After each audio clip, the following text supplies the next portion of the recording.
This view. Oh,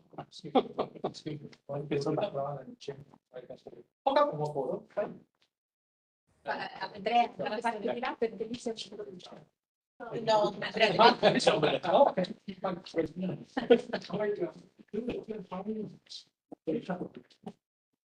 Right in the center. I think the center.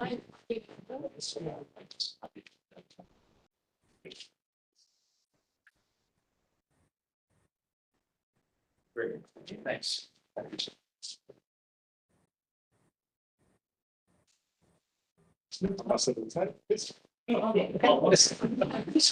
I thought we are all friends. Thank you. Understand the place. In the center. Oh, thank you. Right, please. Okay,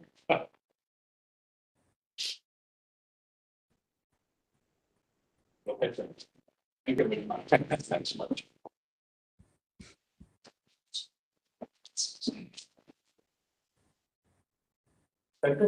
Please. Oh, io sono italiano. Italiano e taiwanese.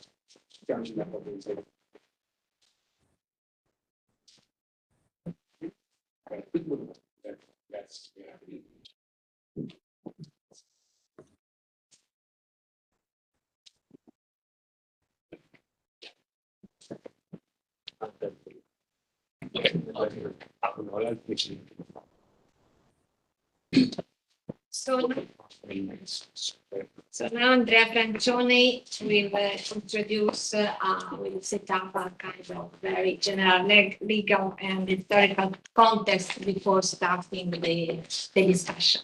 Well, thank you, Elisa. Well, actually, just a few words to start our meeting, and I would like to begin with September last year, at the 78th session of the United Nations General Assembly, one issue came to the fore again, the exclusion of Taiwan from the international body, which, as we all know, took shape in the early 1970s when the UN General Assembly passed Resolution 2578.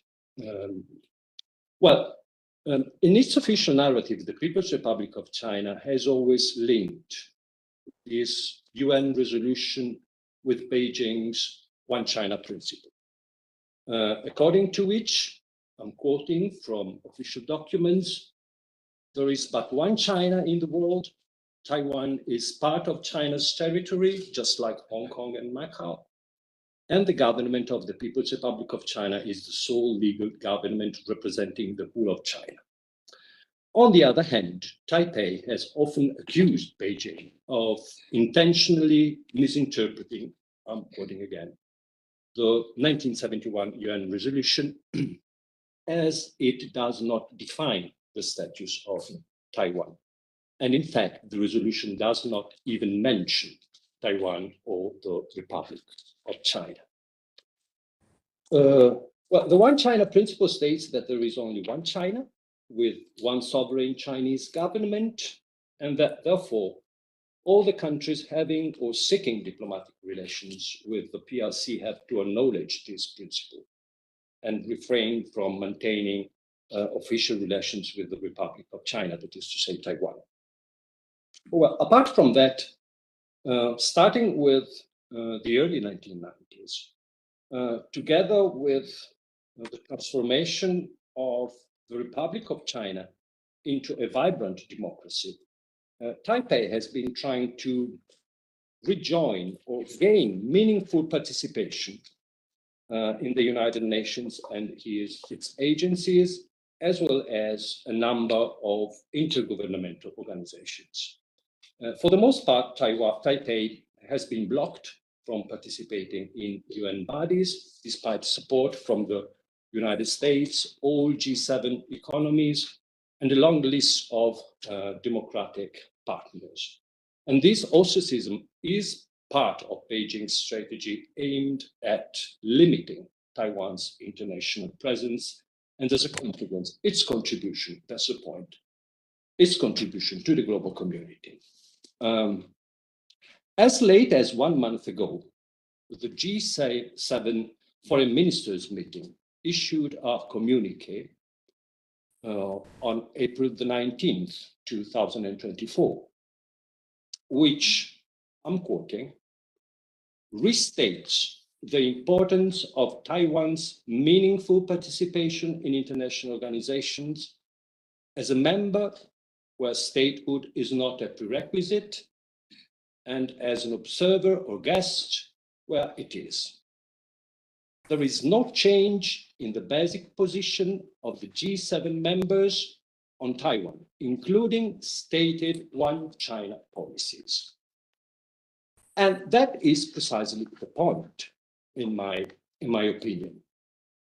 The One China policy, which implies official diplomatic relations with only one China, that is to say Beijing for the most part, does not imply supporting Beijing's One China principle as well.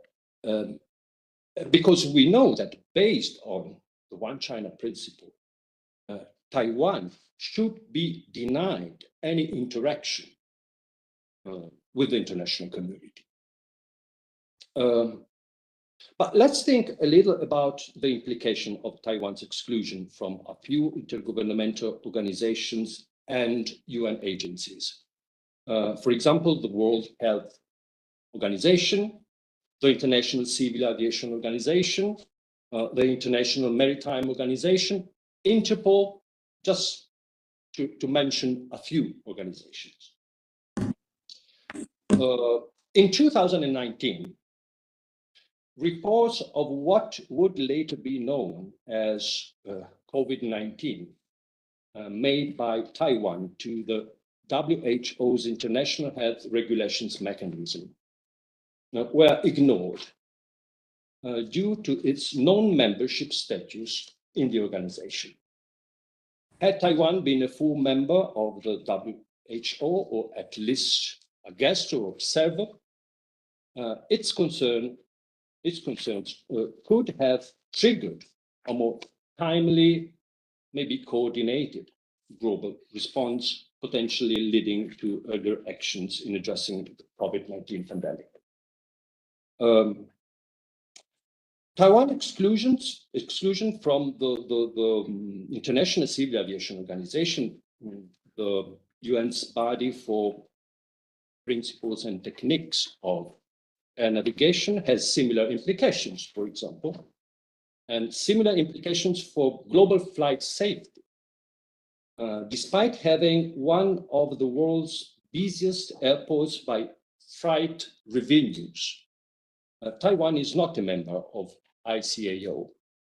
And in August 2022, because of Nancy Pelosi's visit to Taiwan, at the time Pelosi was Speaker of the US House of Representatives, as we all know, the People's Republic of China started military exercises in the waters and airspace around Taiwan with little notice.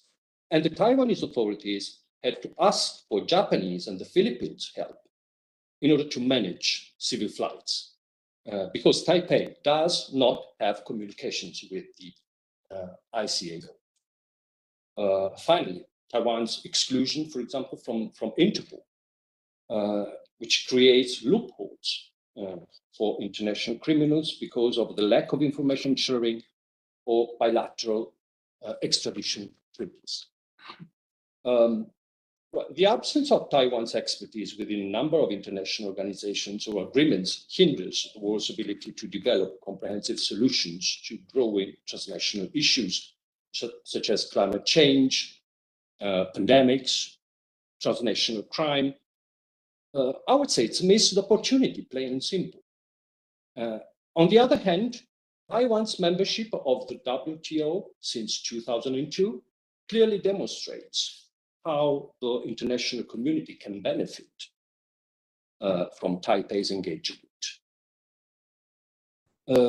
Well, the Taipei Representative Office in Italy and the Department of Political International Studies of the University of Siena have organized this meeting to discuss and explore what means may or may not make space for a broader and deeper engagement of the international community with Taiwan. And I want to thank all those who contributed their time and expertise to this event. Members of Taiwan's diplomatic body and academia, colleagues from the Department of Political International Studies, members of the press. But before we proceed to the roundtable discussion, let me introduce our distinguished guest today, Ambassador Charles C. Lee, whose keynote speech is meant to provide us with a preliminary response to the question we put in the title. How can we benefit from Taiwan's international cooperation? Ambassador Lee is a career diplomat of the Republic of China since 1987. He served in overseas missions in Grenada, Los Angeles, London, just to mention a few, and various departments of the Ministry of Foreign Affairs.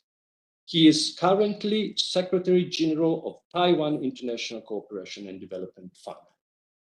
So, an outstanding career, a leading professional in his field, whose remarks will for sure contribute a lot to start the debate.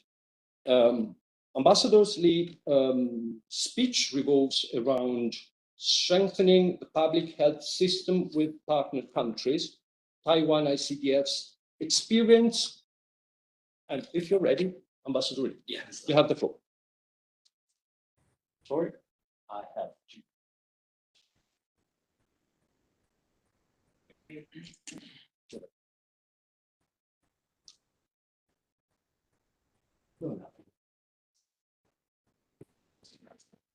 We are preparing your presentation.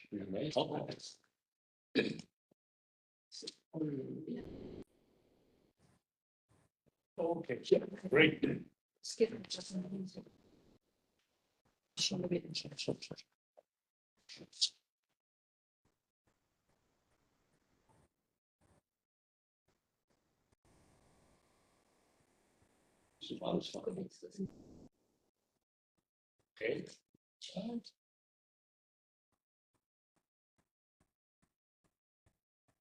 Okay.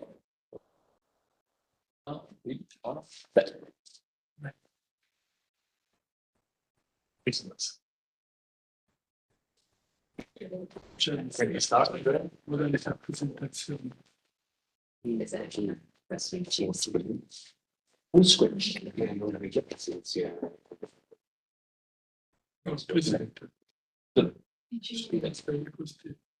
Yep. Okay. Yeah. And this. Sorry. It's okay. Yeah. Yes. Ladies and gentlemen, good morning. Yeah, it's my great honor and pleasure to come to the University of Siena for the first time in Italy. In my 38 years of diplomatic career, okay, my first visit, and I have been so much impressed with the beautiful scenery and the warmth of your friendship. Yes, first of all. Secondly, may I comment a little bit about something that Professor just mentioned. When the PRC said historically Taiwan belongs to China, the China means the PRC. Okay, but it's not true. Let me just share one small piece of information that we can Google easily from the internet. It's only from 1887. That's the year the Qing Dynasty established a province in Taiwan. Until which year? Until 1895. That's the year Taiwan was ceded to Japan. And at the time, the Japanese never thought that it would be ended only for 50 years. So think about that. From 1887 to 1895, only 7 years that Taiwan used to belong to the Qing Dynasty, nothing to do with the PRC. Okay, so next time when we were told that historically Taiwan belongs to China, it's a big question mark. Okay, and nothing else you can find from history record. Okay, that's first thing before I enter into this theme.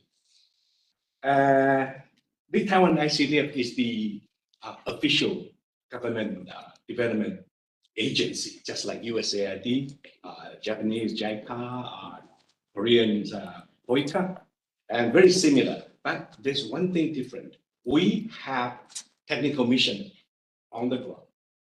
So currently, we are conducting 79 projects all over the world. 79, not too many.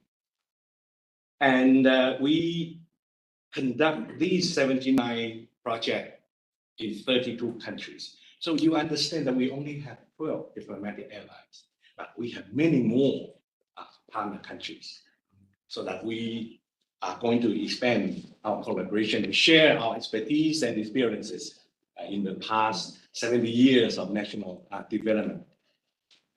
And currently we have 20 technical missions in 19 countries, And I can promise you we are going to have more, because we receive requests from many friendly countries asking us to dispatch technical people or even to set up technical mission in the partner countries. And we already agreed that we are going to discuss the details so that we can start our collaboration immediately.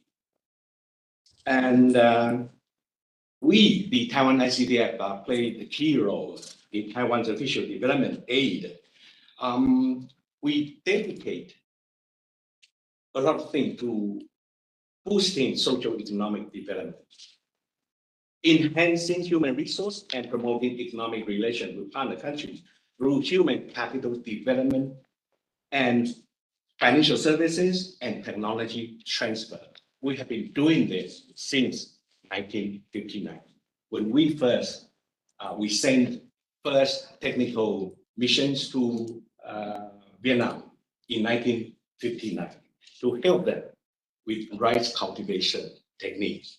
The highest point for our collaboration at the time that we had sent over 84 technical people to Vietnam alone. Now Vietnam is the second largest rice exporter in the world. And they did not know that we, from the very beginning, helped them with the rice cultivation techniques. Then from 1961, we began to dispatch technical missions to Africa, starting from Liberia and extended to other countries. So please take a look at the middle of this. We received U.S. economic aid from 1940. 1951 to 1965.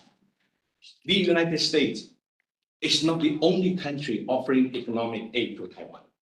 There were also Japan, Saudi Arabia, World Bank, and many others. They also contributed a lot during this period.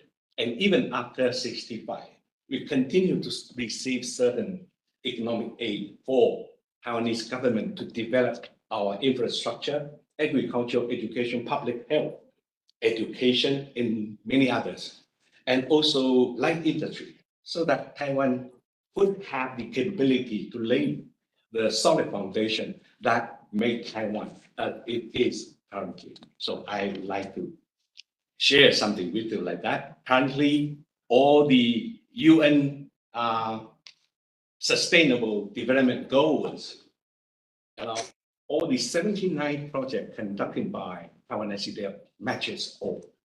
Okay, without matching any of the SDGs, we don't implement the project. And all the projects are meeting the request and the policy guideline of the partner country.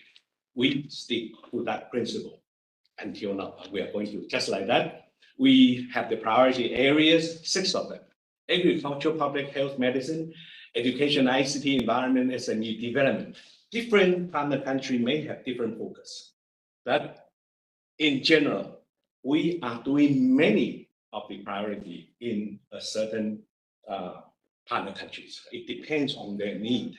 And we mobilize the talents from Taiwan ICDF, also from academic circle and universities and private sector, or even NGO and international NGO to conduct all the projects.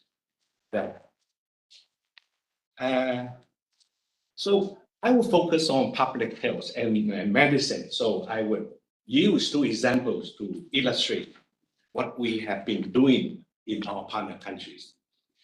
So as you can see from here, we focus on maternal and infant health care. That was the first focus. Non-communicable diseases care, health information system as enhancement of public health emergency response. They are requested by the partner governments so that we mobilize all the talents from Taiwan and internationally to help them with all those projects. So altogether, we are conducting the public health project in 9 countries, 10 public health projects. Not many, but we don't just go there to do the project alone. We mobilize international organizations and other stakeholders. So at least we need to resolve 3 levels issues. Okay, from the central government, we share Taiwan's experience and provide evidence-based information with the government official to appreciate or to identify the main area for our collaboration. And we also need to talk to health facility level partners. They need to appreciate the technical issue that we need to work together, because we don't send in our experts and work there alone. You cannot do anything. Okay? So community and health facility level, very important, and also community stakeholders. They need to understand what they have to do, and in order to implement, for instance, in the local hospitals, what do they think they need to do? Okay? In the very beginning, it's so difficult because you change their practice, you change their culture of seeing a patient. So we encounter a lot of difficulties, but we overcome that year by year. So you understand it, you are all experts, so I don't need to spend time. But this year happens to be the 77th WHA. Although we are not invited to participate meaningfully, and the main reason, you understand, I don't need to mention our big brothers, their attitude. It's okay, next one. I would like to impress you with this project. In Paraguay, we are conducting a project by the name of Health Information Management Emergency and Enhancement Project. We already finished phase 1 and phase 2. Now we are in the beginning of phase 3. So we already finished. Over next page, you see the figure. We already finished. Actually, today's figure is more than 400. Okay, not 302, because this is already the first year of the 3rd phase. We have over 400 health facilities using Taiwan ICDF HIT system. We don't just share with them a package, no. It's a tailor-made for their system. They have different culture, different language, different practice. So there's a team from Taiwan to work with their team and understand their need. We design everything for them. And there's only one package that's most suitable for them. That's this one. Okay? Tertiary hospital coverage already 100%. Okay? But the president of Paraguay requested Taiwan ICDF to cover all the public medical and health facilities all over the country. You know how many of them? Over 1,400. So we still have 1,000 to be covered by our HIS system, and we are confident we can do it. But it takes also our partner on the ground to work with us. Okay, so there's a very big team in Paraguay. They're medical doctors, they're government officials from the Ministry of Health and from Science, Technology, a group of the talent to work with us. So we need to train more people, including medical doctors, nurses, administrators, government officials. We are making progress every day. Okay, and we think that we can finish this project maybe in 3 years. But the president requested us to finish like in 5 years, but we don't wait until 5. In the very beginning of the 3 years, we need to finish almost everything. Then we can refine the practice and we can conduct more training, because only by doing that you can identify hidden problems, right? And we don't wait until at the end of the 5 years, then you still find there are many things to be done, and you are going to miss the deadline. Okay, that's Taiwanese way, Taiwanese model.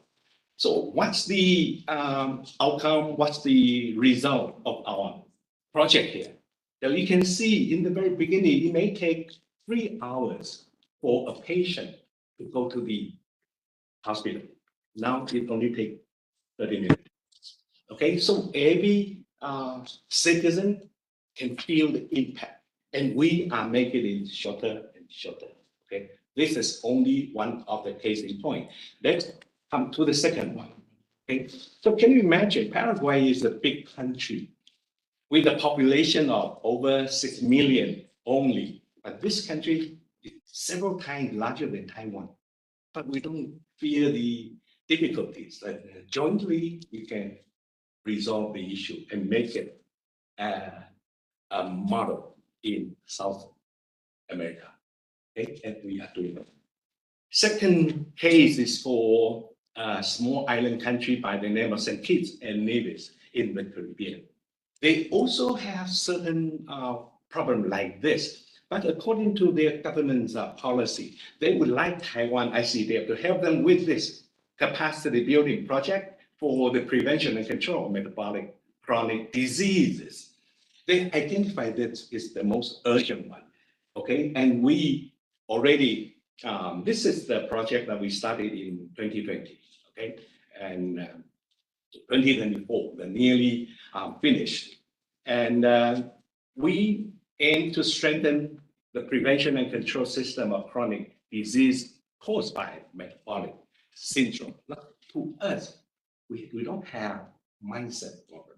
But for the islanders there, they don't like to admit that they have some problem like this. They don't. So according to their current medical and health system, it's so difficult to overcome some of the mental issues, okay, and people's perspective about this kind of disease. So we are clearing all the difficulties one by one, okay? So government's policies and our team members locally play very key roles in finishing this project. So we already have some good measures over there.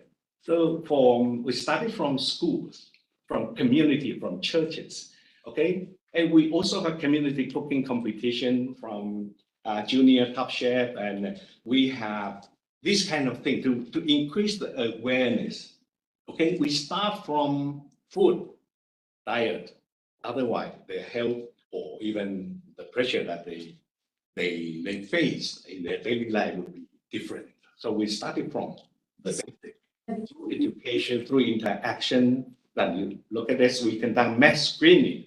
So even by conducting mass screening, there's obstacles. Okay, people will say, "Why you screening?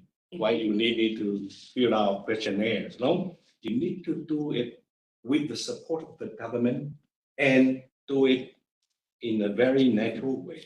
Okay, the data that you gather can be used for analyzing and implement our project. From here, we already collected this data, okay?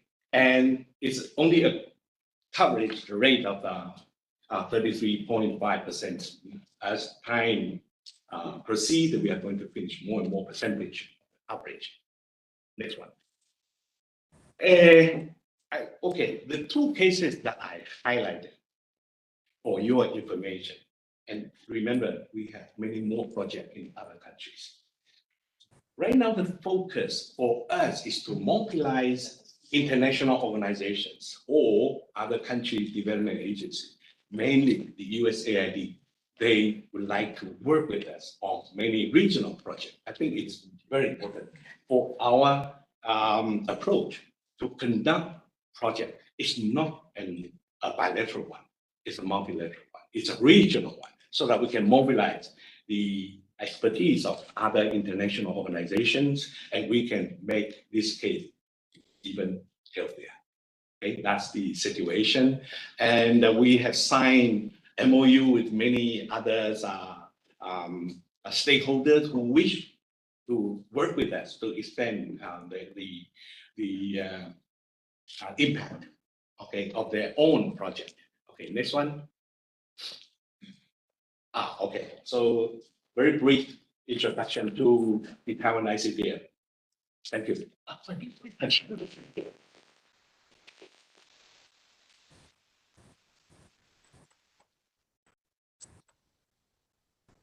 So thank you very much for your interesting introduction.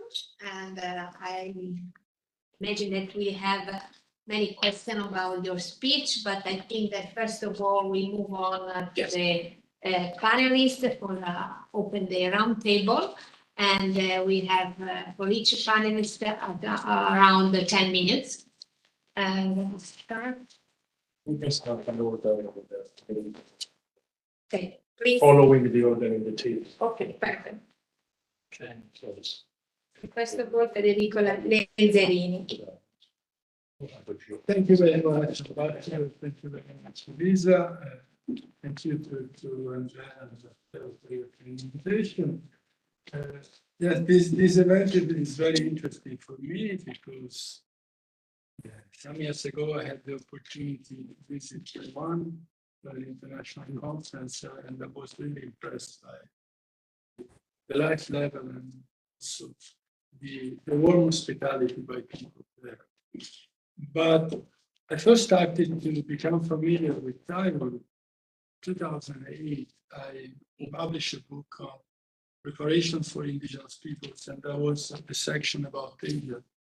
And I was surprised that in the context of the Asian continent, Taiwan was like happy island in the middle of the ocean, because it was like a pioneer in giving realization to the old principles that in 2007 were included in the United Nations Declaration on the Rights of Indigenous Peoples.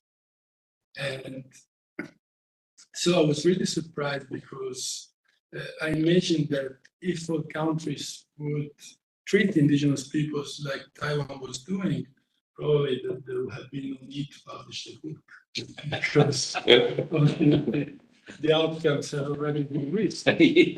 And studying the situation of human rights in the country, I'm even more surprised, because I would love that the level of protection of human rights in this country would be close to what happens in Taiwan.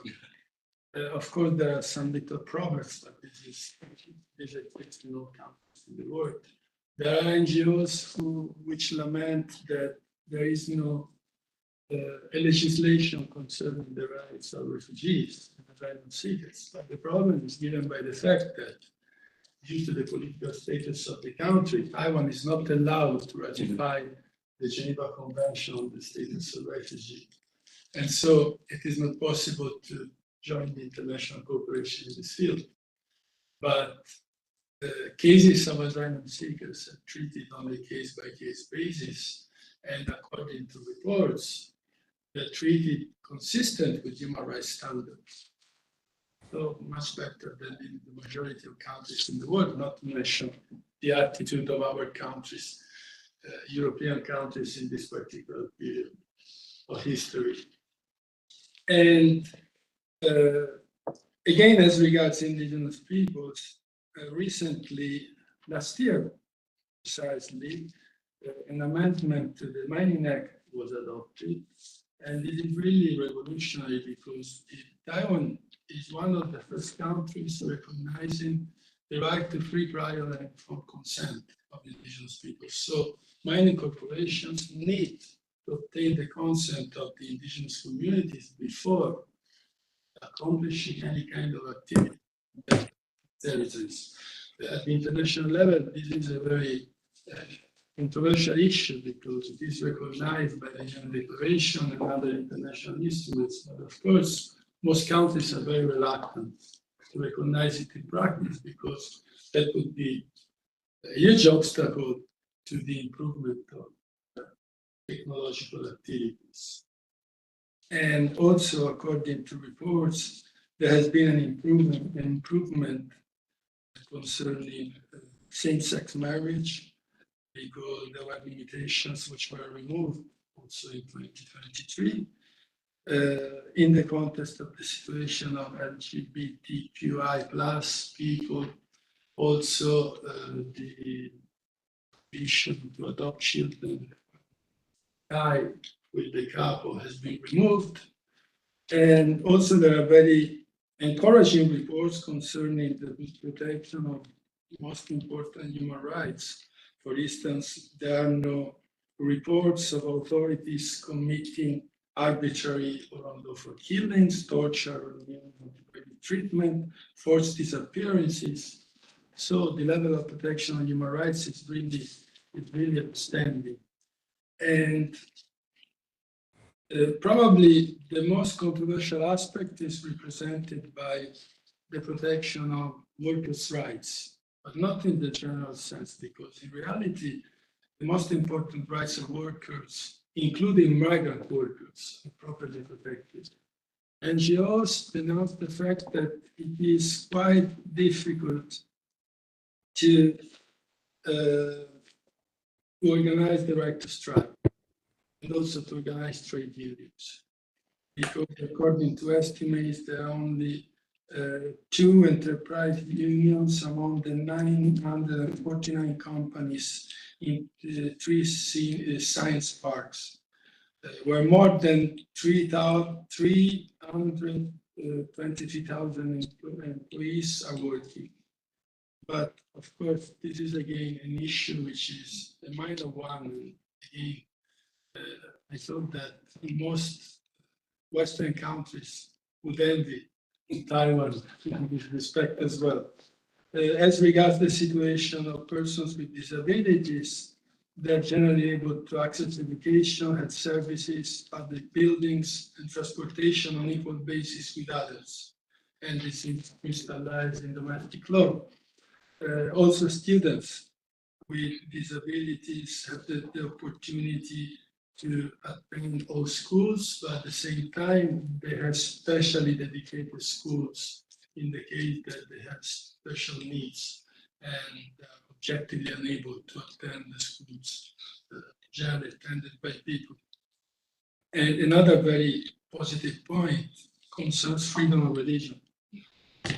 In many countries in the world, including in Asia, but also in other continents, we know very well that there are some people who are not allowed to freely manifest their religion if this is not the religion pursued and promoted by the state. In reality, in Taiwan, there is a proper freedom of all religious faiths to manifest them on an equal basis. And again, this is unique, probably unique, very rare in Asia and in the world in general. There is also particular attention for freedom of expression, freedom of association, and there are no reports concerning the fact that authorities will have failed to respect the prohibition of arbitrary or unlawful interference with privacy, family, home, and correspondence. And last but not least, according again to reports, there is a treatment at prisons of persons in detention, which is of a really high standard.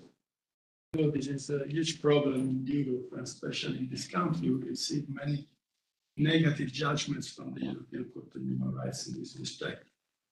So basically, we can say that Taiwan could contribute a lot at the international level in the field of international cooperation in the improvement and advancement of human rights, especially with regard to certain aspects of human rights, and I refer in particular to the rights of indigenous peoples, which are not so advanced in many countries in the world.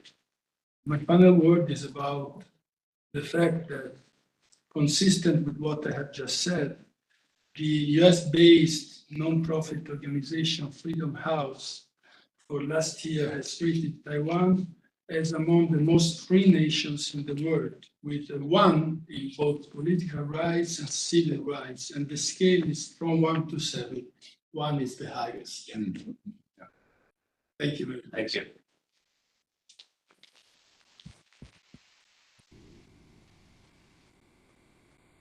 So now, Alessandra, please.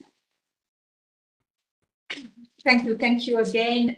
This morning, I would like to share with you some personal thoughts. So I don't want to sound in any way scientific. It's really personal reflections on a topic that is very relevant for me and for us as educators of higher education institutions. And what I'm going to share with you is thoughts about the concept of global citizenship education, because I think this is a field in which we all need to move forward, and Taiwan has already shown the capacity to do so. And again, as my colleague Federico was just saying, we have a lot to learn, and I think Taiwan can contribute a lot in terms of global citizenship education.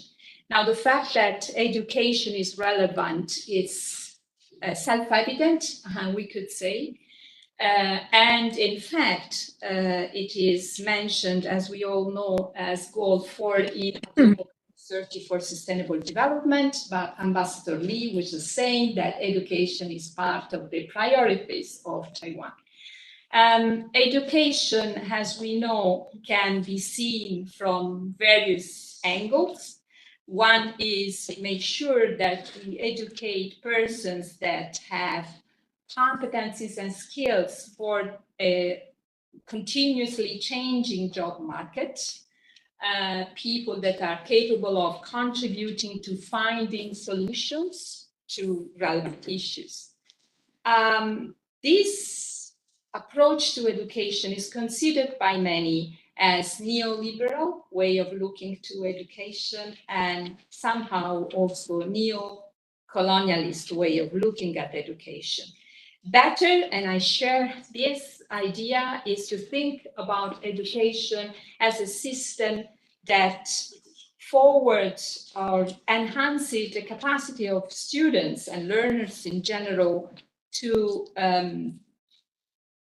grasp the relevance of ethical obligations that we all have vis-a-vis our communities. I would say we should all become a little bit more friendly with the Ubuntu approach. I am because you are. And I think this is a relevant cultural way of looking to education. Now, going back to Agenda 2030, goal 4.7 speaks about, in fact, sustainability education, human rights, gender equality, and global citizenship.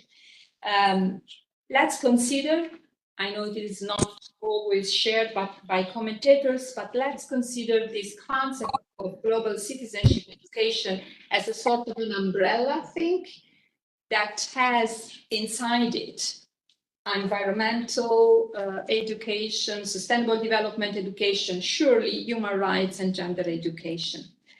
The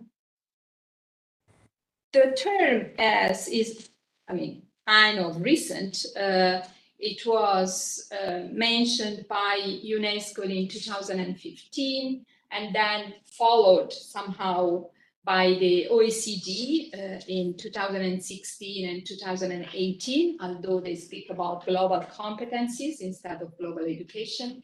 The Council of Europe 2017, the Charter for Democratic and Human Rights Education, the European Union promoting intercultural competencies. Although, as I said, the terms are different, we can still see a pattern of thought, which is make sure that learners are capable of understanding the complexities of our world, and are capable of understanding that one problem might have different solutions and different ways of approaching the problem. And when we see at what point we are, let's say, are we doing enough for global citizenship education? Are we making sure that we empower our learners to assume active roles towards a more peaceful and inclusive societies?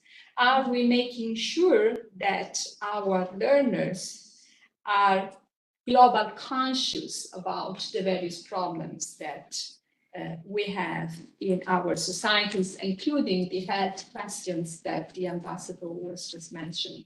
If we look at data, both the PISA 2018, as well as another system of measuring teacher competencies, still 2018, show that educators are not ready. Students are not ready because educators are not ready. And also, when we look at what higher education institutions are doing, global citizenship education is kind of, let's say, a general strategy without a real focus in developing the curricula. And this certainly holds true for Italian universities. But I think, again, as I said at the beginning, we can learn from Taiwan. There is a very interesting research that has been done in 2020 among students of Taiwanese universities. Nearly 2,000 students were involved in collecting those data. The research has been published last year, involving 22 higher education institutions in Taiwan. And the results were very encouraging in terms of the fact that the students, the Taiwanese undergraduates, demonstrated through a set of questions that were referred to global empathy, global justice, sustainable development, political self-efficacy. All these set of questions and the results analyzed within the research demonstrate that Taiwanese students have a very clear idea of why it is important for each and every individual to be involved in community. And it's not only about, let's say, service learning. It's not about developing this idea that students, for example, must volunteer in community or non-governmental organization, which is very good. I mean, I'm not saying that it's wrong, but it is not enough, because what volunteering means in ways that the person, it's a kind of a noblesse oblige type of attitude. I am in the position of volunteering for my community, and it doesn't challenge the structural dynamics of power within a society. Whereas when we think about sustainable development and we think about Agenda 2030, this is about transforming society. So global citizenship is about understanding that within our communities, and certainly at global level, there is a problem of structural imbalances of power. And the research shows that the Taiwanese students do see this as a question and have the competencies to deal at global level. Although the commentators state that Taiwanese universities should do a little bit more in terms of sustainable development. But of course, everything can be improved. And I think what is very relevant is first, that those universities are aware of the relevance of global citizenship education. Second, they are doing it with good results. Third, they are collecting data, because that's the huge question for us, especially human rights experts. One of the key elements is that you need to collect appropriate data. Otherwise, it's impossible to imagine which is the correct measure to address a problem.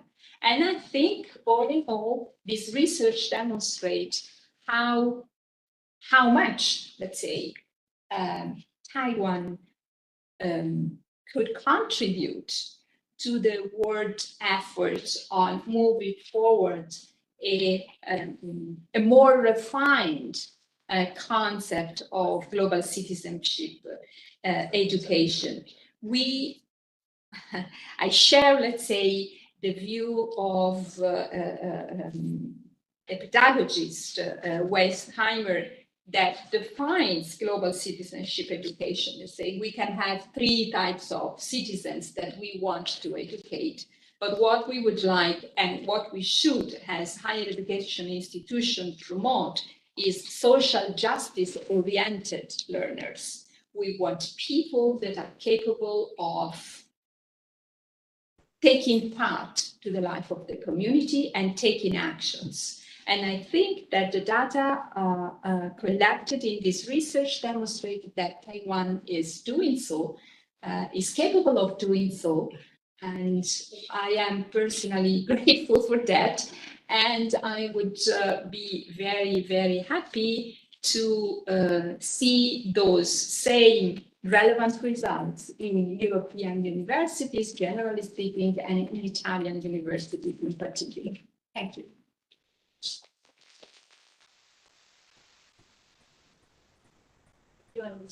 Perfect on time, yes. And now the floor is for Giuseppe, who has prepared some more slides that I wanted to be able to present, so you will indicate which slide. No, that's okay. I will not flow. I try to do it in 10 minutes. First of all, I would like to thank Professor Matteo Gerlini for the invitation today. Thank you very much, Matteo. I would like also to say hello to Daniela Pinello, that is online, our friend. And I have been living in Taiwan since 1991. So most of my life in there. And, I am also Taiwanese citizen, or honorary citizen of Taiwan. Passport, Italian and Taiwanese. And I'm married in Taiwan with a couple of children there. Okay. I would speak about technologies and semiconductors. That is my job. Okay. I have been in this industry since 1987, past 37 years. I don't know it outside, inside out, or outside in, but I have some experience. Okay. So next slide, please. I don't know if I can. Okay. So no, previous one. Previous. Don't go too fast. Okay. Okay. So first of all, the semiconductor industry, at that glance, is an industry of last year of $530 billion US, enabling a 10 trillion market. Okay, so we need components for systems that are estimated to be in the range of $10 trillion as a market, and obviously used by billions of people every day. Okay, next one. So it's an industry that is addressing primarily communications and consumer, but also automotive, now more and more automotive, especially in the transition towards electrification, and obviously computers and industrial applications that can go from lighting to home appliances. Next one. So the industry is estimated to reach $1 trillion by 2030. We will see if this is true or not. However, the trend is in that direction to go into the double market size between now and 7 years later. Next one. So the global market share, as we see, the semiconductor industry was invented by the Americans. So this was in the 60s, 50s, 60s, 70s, and Americans still retain 47% of market share, right?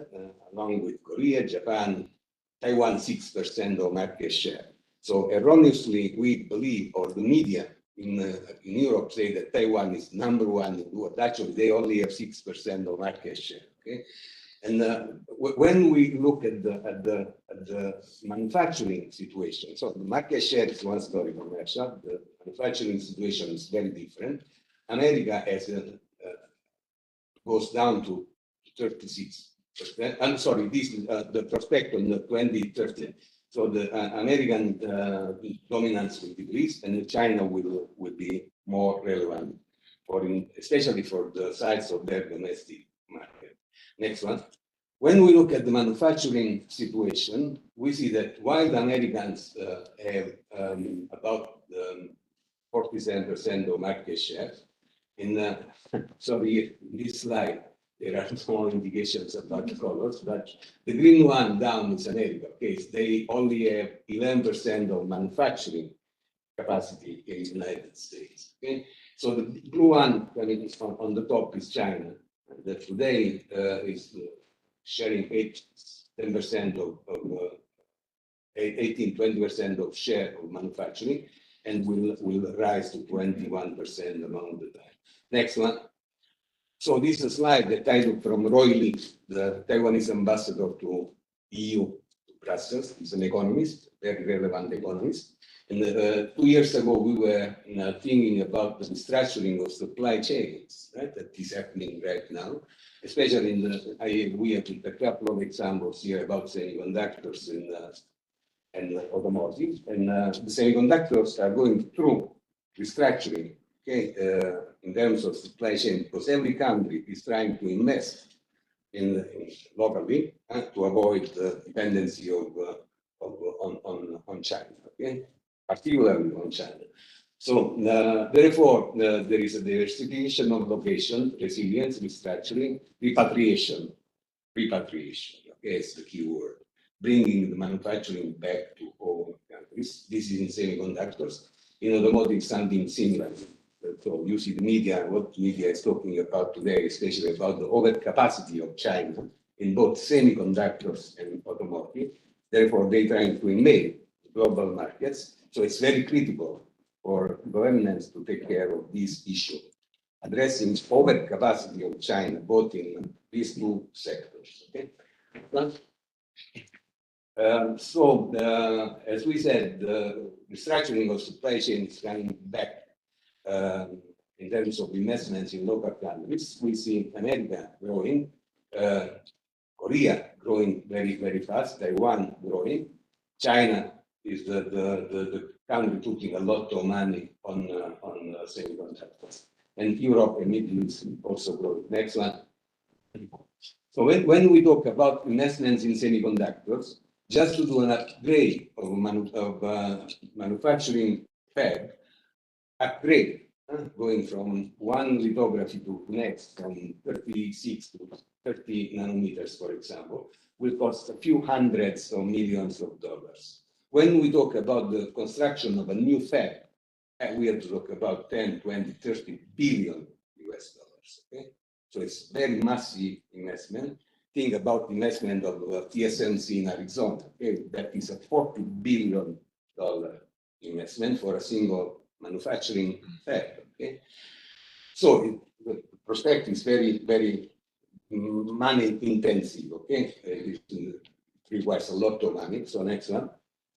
And, so this is calling on governments to step in, right? Because private investments only few companies can afford to make an investment of 40, 50 billion US dollars. TSMC is one of them, but only few companies can do that.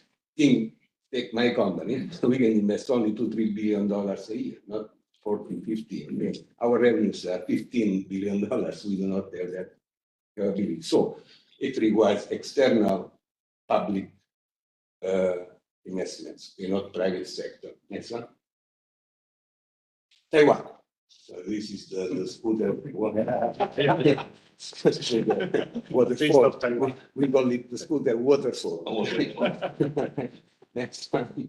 So Taiwan, the semiconductor industry of Taiwan was estimated to be in the range of $142 billion last year, a bit of decline because the market went down last year. So it represents 25% of the global supply chain in semiconductors, 25% of global supply chain, okay? And 20% of the Taiwanese GDP. So it's an enormous impact. And we are not only talking about one company, that is TSMC. We are talking about the entire cluster that goes from equipment to design to manufacturing to sales. Okay? So it's a massive leading industry. It's stemming out of Hsinchu, that is the city of Professor Lee there. Okay? So next one. So when we talk about this leadership of Taiwan, we have to understand that there are three sectors that are critically important. One is the IC design, where the Taiwanese presence is growing now, but not relevant yet globally. We have to talk about the foundry, what we call foundry, okay, the wafer fab. That's where Taiwan is leader, with 60% of global supply, global market share. And packaging, also Taiwan is a leading force globally. Okay? So next one. The GDP last year grew by 0.8%. This year is supposed to rebound. Inbound and outbound FDIs are both growing, positive trend. Exports are recovering and with diversified end markets, and there is a fluid labor market. 60% of companies do not have a succession plan in Taiwan. 75% of people believe that their leaders are not capable enough, and about 70% of people are looking for a new job because salaries do not change fast enough. Right? Therefore, by changing job, they can add more value into their salaries. Next one. So the Taiwanese FDIs are increasing, but not anymore in China. So for a couple of decades, the Taiwanese invested in China. Now they are diversifying, right? Going to United States and Europe, as we have seen also in Germany, and the rest of Asia Pacific. And but most of all, you see the purple in the US from 7% of FDI to 14% last year. This is not only because of semiconductors, also because of the artificial intelligence, where the Taiwanese are massively involved and massively investing, especially in California. Right? So Americans are leading the artificial intelligence transition. Though China has declared kind of war on America or competition on America, saying that we will win the race and the battle on artificial intelligence, the battle has not started yet, and America has already won. So you have to take this into account. This is something serious that goes beyond the ChatGPT that your students may use, okay, or industrial automation. It goes into the anthropomorphous type of artificial intelligence. No? Therefore, in the study of consciousness, in the study of willing, and so on and so forth. And America is very advanced in these sectors. Next one. So also the inflow of investments into Taiwan is very solid, increasing, and that explains that Taiwan is still a stable area to invest in for foreign companies. Next one. In particular, the European investments are the leading ones, so totaling $72 billion as a stock of European investments in Taiwan. We are the #1 investors on the island. America has only $36 billion of investment, about half. Okay, and But Americans, they do IPO, they buy. We invest, they buy. Okay? Exports increasing, especially to the US, not anymore to mainland China. Next one. So this also is an important slide that despite all the declines between Taiwan and China, China buys most of the products from Taiwan. The major importers into China are Taiwanese companies. Okay, next one. So, summary, a resilient and secure supply chain out of Taiwan, exports in excess of $430 billion last year, imports in excess of $400 billion. So Taiwan exports and imports more or less the same amount of products, the same volume of products. On the import side, more about energy, because Taiwan is like Italy. We do not have energy in Italy. We do not have energy in Taiwan. Okay, 99% has to be imported. TSMC last year invested $30 billion, and that's the amount of money they keep investing out of Taiwan. And as I said, the GDP economy is expected to grow by 3.2%. Next one. That's my presentation. I will find it in that. Almost perfect. Then Thank you, thank you. And now it's time. I give the floor to Mira Manini-Tiwari for her presentation. Please, Mira, the floor is yours. And sorry, Mira, I asked Chia Chen, who is connected from Taipei, to prepare himself for the next slot of presentation. Thank you. Oh, so I'm the next one. Yeah, right? yeah. After Mira is your time. Okay. Please, Mira. Okay. So maybe you try again, screen. Okay. Yeah. Let me share this. Can I share just this? Yeah. Okay. Or otherwise, I said. Yeah. Just put it down. Yeah. Okay. Good morning. We're still just about in the morning. Thank you so much for having me, and it's very, very nice to meet all of you. Thank you for your speeches, because I've been taking lots of notes, because so much of this has to do with what we're talking about in the next session here. I work on climate policy specifically, and really looking at what we can learn in different contexts. So today we're going to be looking a bit about what we think we can learn from Taiwan's participation in international climate agreements and Taiwan's climate action.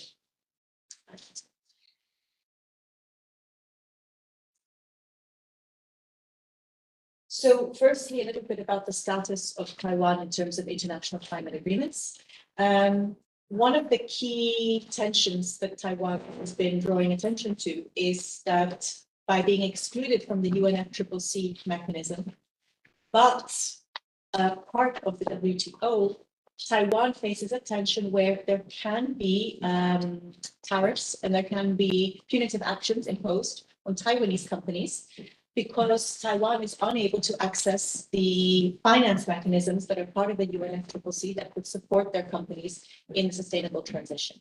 So there's an inequality in how they're able to participate in this structure. In COP24 already in Poland, there were calls for Taiwan to be able to participate in some form in the COP discussions, and those were not heeded, but there was a lot of international support. In COP26, Taiwan showed a lot of their goodwill and their readiness to participate in this international mechanism, despite not being held to the same standards or the same obligations. There was a requirement to submit the adaptation communications from each country that declare how they are adapting to climate change, what they're doing, in order to inform the global stocktake for the United Nations Sustainable Development Goals. Even though Taiwan was not obliged to do this because they're not allowed to be a signatory on the UNFCCC, they submitted it within the time frame in any case. That shows the readiness to be part of this international discourse. And in COP28 as well, there was a lot of written and verbal support for Taiwan being able to be part of these negotiations and setting the agenda. Yeah, you can go to the next one. This connects very nicely to what Mr. Itzel was saying just now. So I don't need to give you any information on Taiwan's role in the semiconductor industry, which we very gladly had just from an expert. But a lot of the energy use in this is still currently in fossil fuels, but Taiwan is working very strongly and has set very strong targets to be transitioning that entire sector. The trouble is that because Taiwan is not allowed to be part of these negotiations, despite being such an important role or having such an important role in this industry, they rightly point out that they are unable to be part of setting the agenda and setting the regulations for an industry in which they are a key actor. So they have showed already the readiness to comply with international standards, the readiness to be part of international dialogue, and to play their part in these responsibilities without being granted the same level of participation in setting those regulations that everyone will be a part of. It seems as though there's quite an important drive and push from the private sector in the semiconductor industry because they are so central in this functioning and because they have such an important role in the supply chain. There are interesting supply chain pressures coming from the private sector that seem to be pushing and compensating for the lack of recognition at the international governmental sector.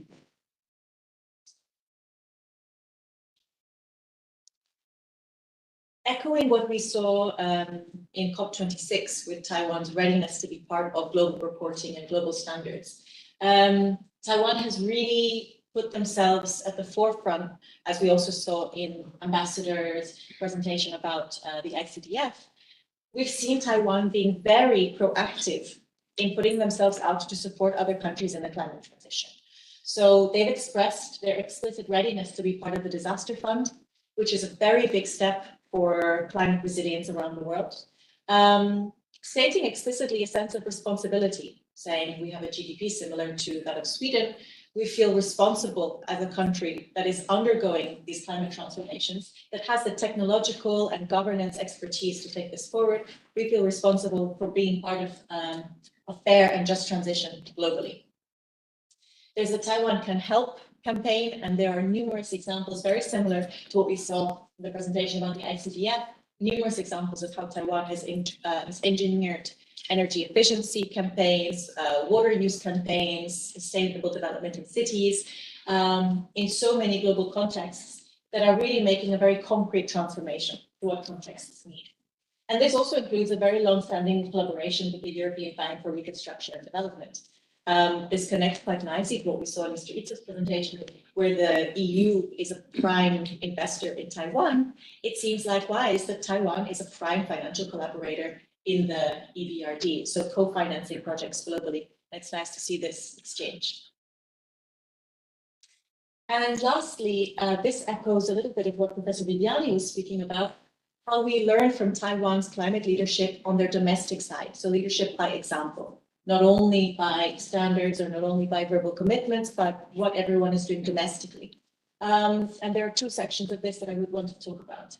Firstly, in domestic climate policy, a report by the Environmental Justice Foundation looking specifically at Taiwan's climate policy said that, of course, everything can be improved in any context, but they said that Taiwan really has the capacity to be a global leader in climate policy by what they do domestically, including leading by example towards China, in their view. The National Climate Adaptation Plan, which was set out for 2023 to 2026, and then the Environmental Protection Plan have two very key elements. In the first one, we've seen a lot of integration across priority areas. You can move down here because I have them in my notes. One of the important elements was that they've been holding seminars across regions across Taiwan to really gain public input into what this policy should look like. Making sure that every region has the capacity to make their own localized program, which is something that in the EU we're seeing is still struggling. There's a lot of top-down regulation and top-down climate policy, but really struggling with the implementation of what it means for something to happen at a municipal level and a regional level. With the Environmental Protection Plan, an interesting element was it drawing on the Chinese constitution, stating that environmental and ecological protection shall be given equal consideration with economic and technological development. And this is, as we see in current economies, groundbreaking to say that you put the natural environment on par with your technology and your economy. And Taiwan has enshrined that in their Environmental Protection Plan. In this case, they've also worked a lot of localization. and put all together not only human well-being, so they've literally called them reducing carbon in disasters, relaxing and breathing well, enjoying clearer water, transforming waste to resources, zero forest loss, and coexisting with wildlife. So the 360-degree element of well-being for the whole ecosystem, that's quite a model for how we should take forward climate policy. Next one.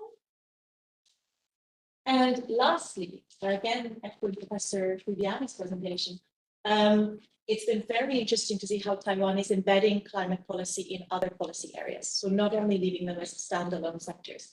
In education, which is close to my heart, they have 4 priority educational issues.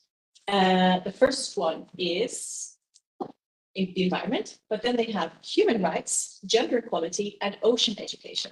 So connecting also with what we heard from Professor Gerlini, it seems that what we see in a community and in a society that has a very strong sense of civic education and human rights, we see that that's being embedded in Taiwanese education as a pillar of what people should be learning from the outset. There's been a very interesting process since 2016, going into implementation in 2018, of how they have evaluated the entire educational process and understood what was missing and then what had to be brought in. So here they brought in 5 new themes of environmental education. Environmental ethics, sustainable development, climate change, disaster preparedness, and sustainable use of resources and energy. If you open an Italian textbook on environmental studies, this is miles ahead in terms of the comprehensiveness of how they're treating climate change and sustainable development. Usually you'll have 1 or 2 pages on greenhouse gases and the greenhouse effect. And that's, I mean, I opened the textbook actually of some students, they're about 9 years old, this year. And the page was about how we have to switch off the lights when you leave the room and unplug your TV. Yeah. This, when you're going into ethics and social justice, this is really where climate education should be going. Very similar to what we saw in the climate policy earlier, they really encourage schools to develop customized school-based approaches. This is again miles ahead, not the standard textbook that says the same applies to everyone. And if I understood Ambassador Lee's presentation correctly, it sounded like there was a similar model that was being also implemented in the healthcare projects to really make it specific to each context. They found that even though environmental education has been present in Taiwan since 2001, one of the main absences was really values, skills, and action. And so that's what they've been working to implement in Taiwan based on that research, based on that content analysis, putting it in place since 2016. This echoes a global study that was done by the UN, which found that these lacked in climate education curricula all over the world. So information was there, information about energy was there, but about ecosystems and specifically about skills to inform the young generation to be proactive citizens, as we saw in the findings from the study that Professor Gerlini quoted from higher education students. To have those skills was lacking globally, and it's great to see that in Taiwan that's being centered in the education system. They are told that they should be focusing on outcomes of understanding, social justice, and generational justice, reflecting on the purpose of their personal, community, and national pursuit of sustainable development, and be taught how to practice advocacy, not only their sustainable consumption and lifestyles. And I repeat, I cannot exaggerate how transformative it is for this to be central in the climate education system, because it's not the case in most places. As part of that localization, they went to actually speak to NGOs and parents across regions to understand what they wanted from climate education for their students. And lastly, in healthcare, we don't see this level of cross-fertilization across policy contexts very often. And the healthcare sector in Taiwan has put out their decarbonization mission, but not only decarbonization, just changing your energy source, but saying that they want to really promote a cross-sectoral climate and health action, to know that the two are absolutely complementary. It sounds so obvious, but not many contexts do this. And really want to link not only zero emissions, but with equity in your access to healthcare, as we've seen also exemplified in Taiwan's international action, and your climate resilience, so your ability to access healthcare and support in face of disaster, be it a healthcare disaster or a natural disaster.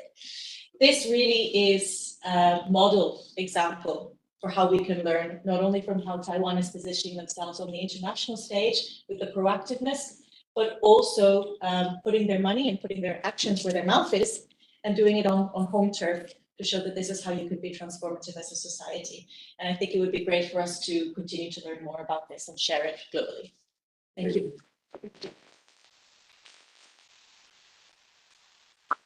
I would like to add one thing if I can, okay?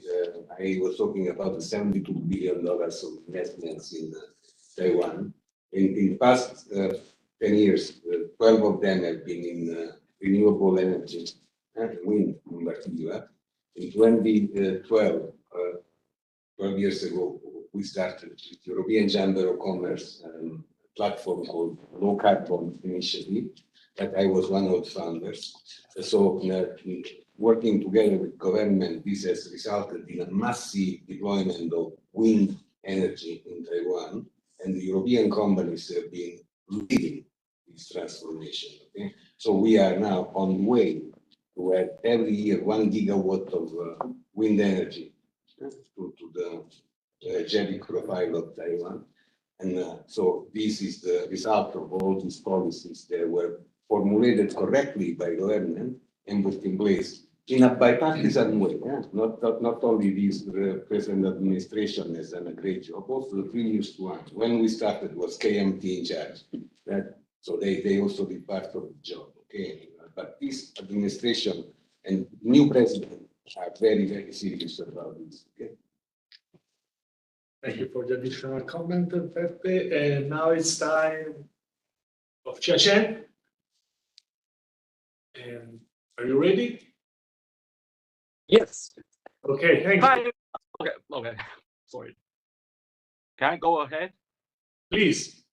Okay.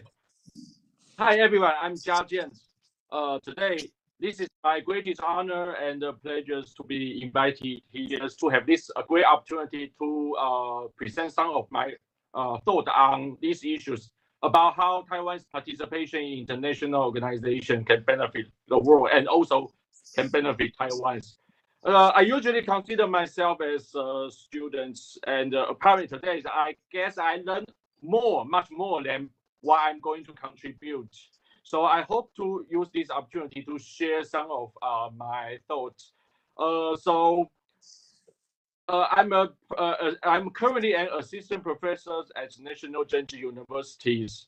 So my major is in international political economies. I'm interested in the intersection of international security and economies. So I think for today's chance for today's for my presentations, my bottom line is that I think right now, like the speakers, ambassadors, and all the speakers and people in this room shares, I think right now we are in a world full of interconnected problems. So in order to deal with these problems, I think we need a global inclusive solutions. We are all part of the supply chain, the critical supply chain of the solutions, because we are dealing with cross-border problems.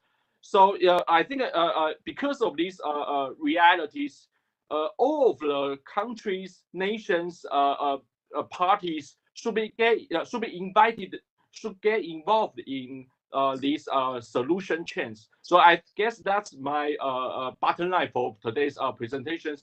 So I'm going to use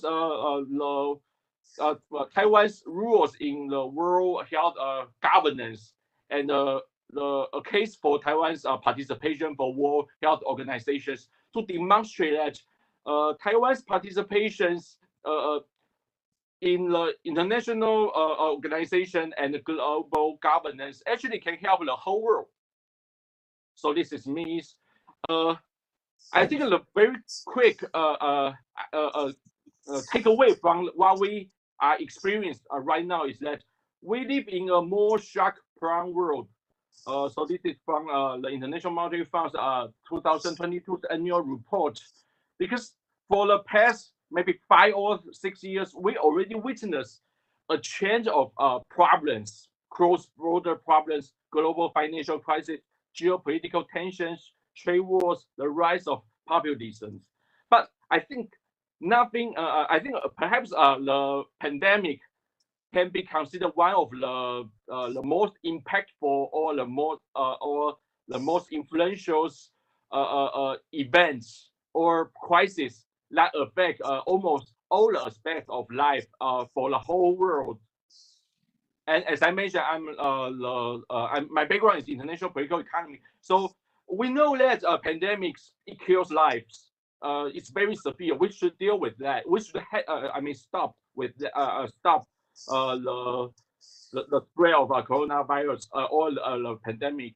But even if we handle it properly, we still face a huge cost.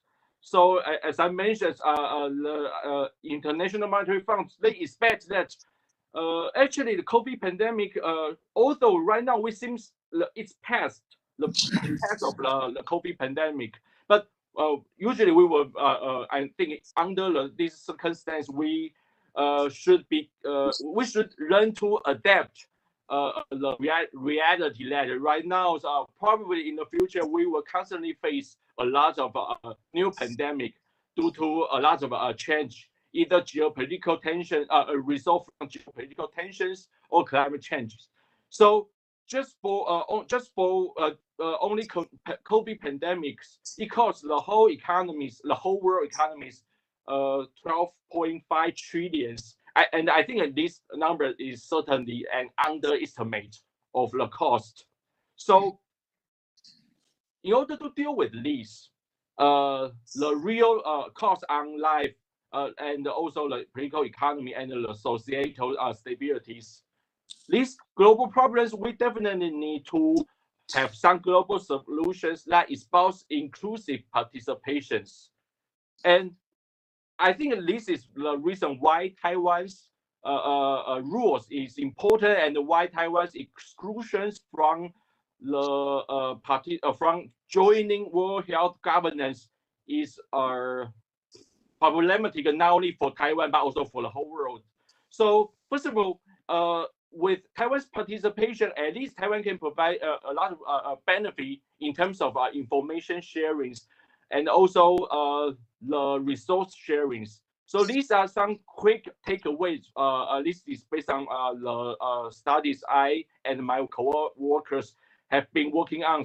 So we found that actually Taiwan was perhaps one of the first countries that detected the emergence of the coronavirus, and also the first countries to secure critical supply chain of personal protective equipment like masks, and later donate to other countries. And this is important things about vaccines, because when we are, when we are fighting these invisible enemies like a virus, perhaps in order to balance the normal economies and our personal health, usually we need to rely on vaccines. And Taiwan was actually among the first group of countries that were determined to develop local vaccines. But Taiwan developed its own vaccines not just because usually Taiwan is excluded from the international market, international governing mechanism of spreading vaccines. So Taiwan developed the local vaccine not only for itself but also for but also in the pursuit of try to find a chance to share those vaccines to save life. So right now, Taiwan actually, the most important vaccines we developed by Taiwanese private companies. So the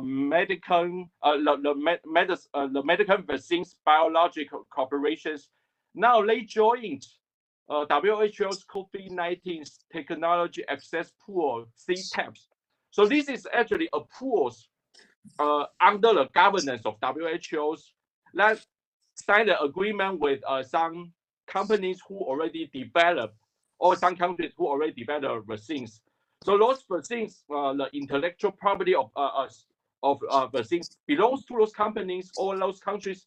But we know that for the countries that lack of vaccines, they need to, in order to fight pandemic or any other problem, any other disease, they need to buy vaccines from other countries.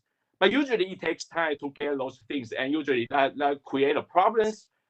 If the countries can be licensed for producing the vaccines licensed by other companies, which means if they can get other technologies transfers or license, I think this can better help other countries in the whole world. Like this can better help a lot of countries in the whole world to deal with the local disease. So Taiwan right now actually join this governing bodies. I mean, sign a contract with WHO, CTAP, and try to provide a license to other countries when they think this is necessary. So these are the evidence showing that Taiwan actually have chance and is able to contribute to the World Health governance. But again, if Taiwan is excluded from the normal standardized routine World Health governance, then now it usually takes a lot of time, much longer time for Taiwan's to contribute to share the resource. So usually Taiwan can use the bilateral ways to distribute important resources, like what Ambassador Lee's ICDF just is working hard on. But usually it takes a lot of time. And as I mentioned, in order to better solve these problems, usually it will be much more efficient to mobilize the supply chains of to mobilize every actors in these chains. As an political economist, I tend to consider like a health relationship or health cooperation in terms of like supply chains. There's a problem in some node, in some points of the chains. So now you need others to mobilize. Actually, you need every point in these chains to mobilize to help. But if Taiwan is excluded from these chains, usually it takes time for Taiwan to contribute and also other countries to contribute. And I think the other speaker already mentioned how important Taiwan is in the global supply chain of semiconductors. So normally people may think a very rough estimate that Taiwan's manufactured perhaps 60% of global semiconductor and 90% of advanced, much more advanced semiconductor chips. But what does that cost? What does that do with global health governance? So first of all, if Taiwan is excluded from the world, global health governance, and if Taiwan got some kind of problem, right now, it causes economic problem for every part of the world. And as scholars, we all know, we are all familiar that there is a positive association of poverty, economic crisis, and health qualities. So that's the first part. And the second part is, so because of the importance of Taiwan in global supply chains, global economic interdependence, so usually that increase a lot of people's coming, that invite a lot of people coming to Taiwan doing business and any others.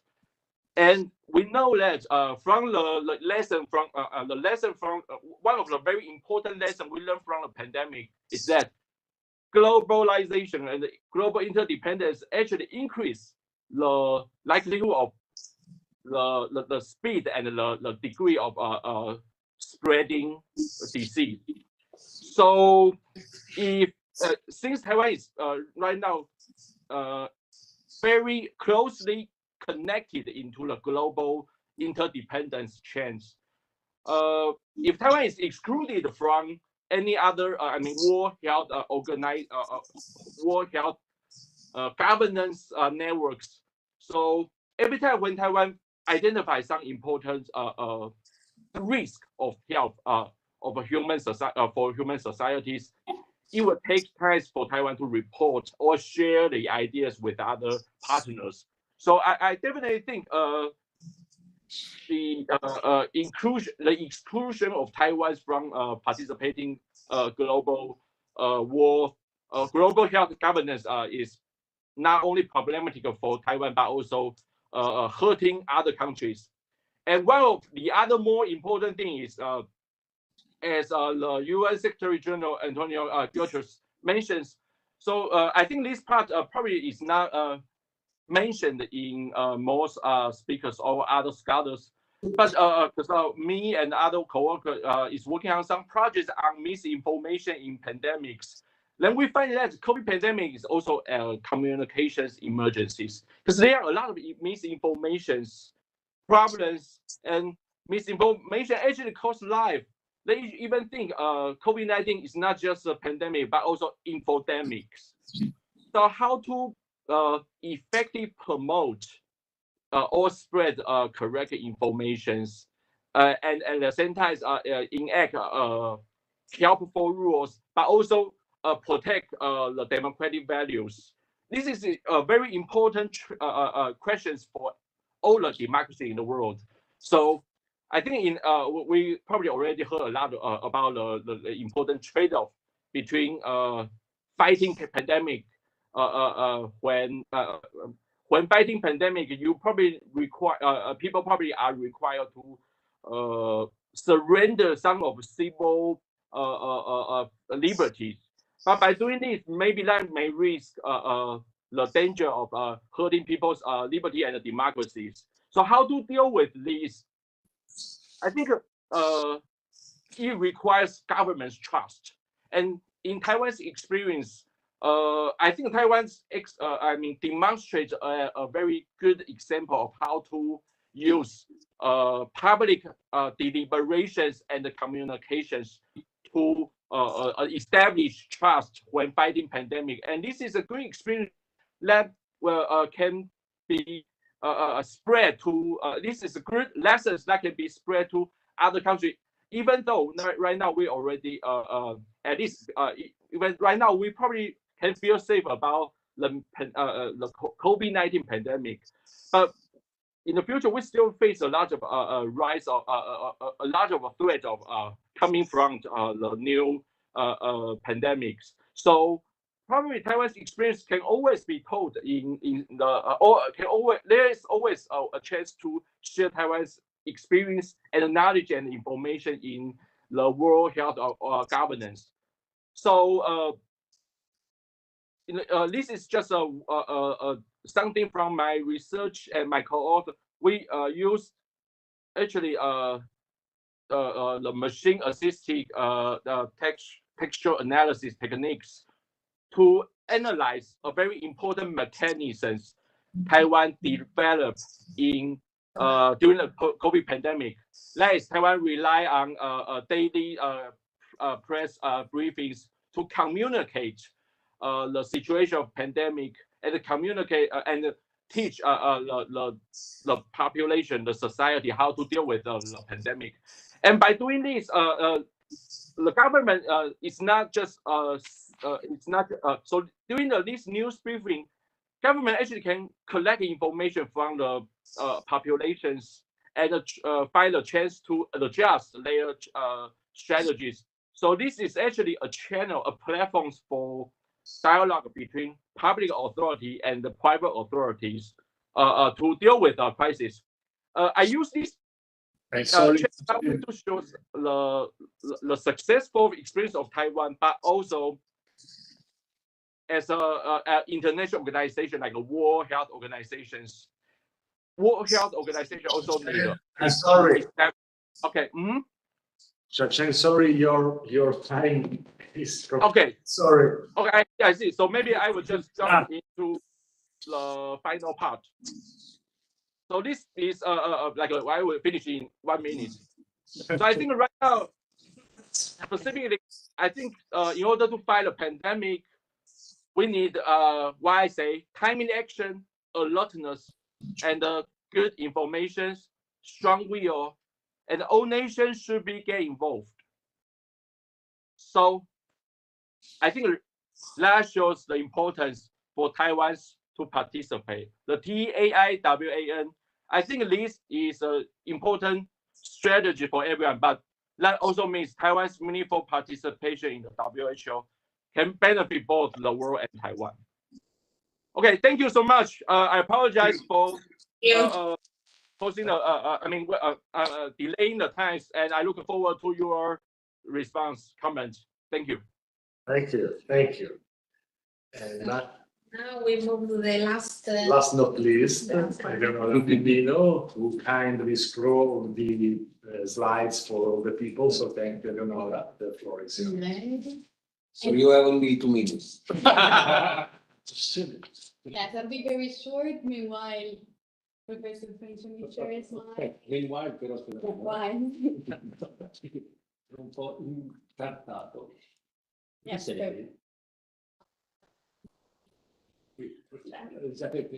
Agents of democracy. Yes. Yeah. Yes. Right, I should.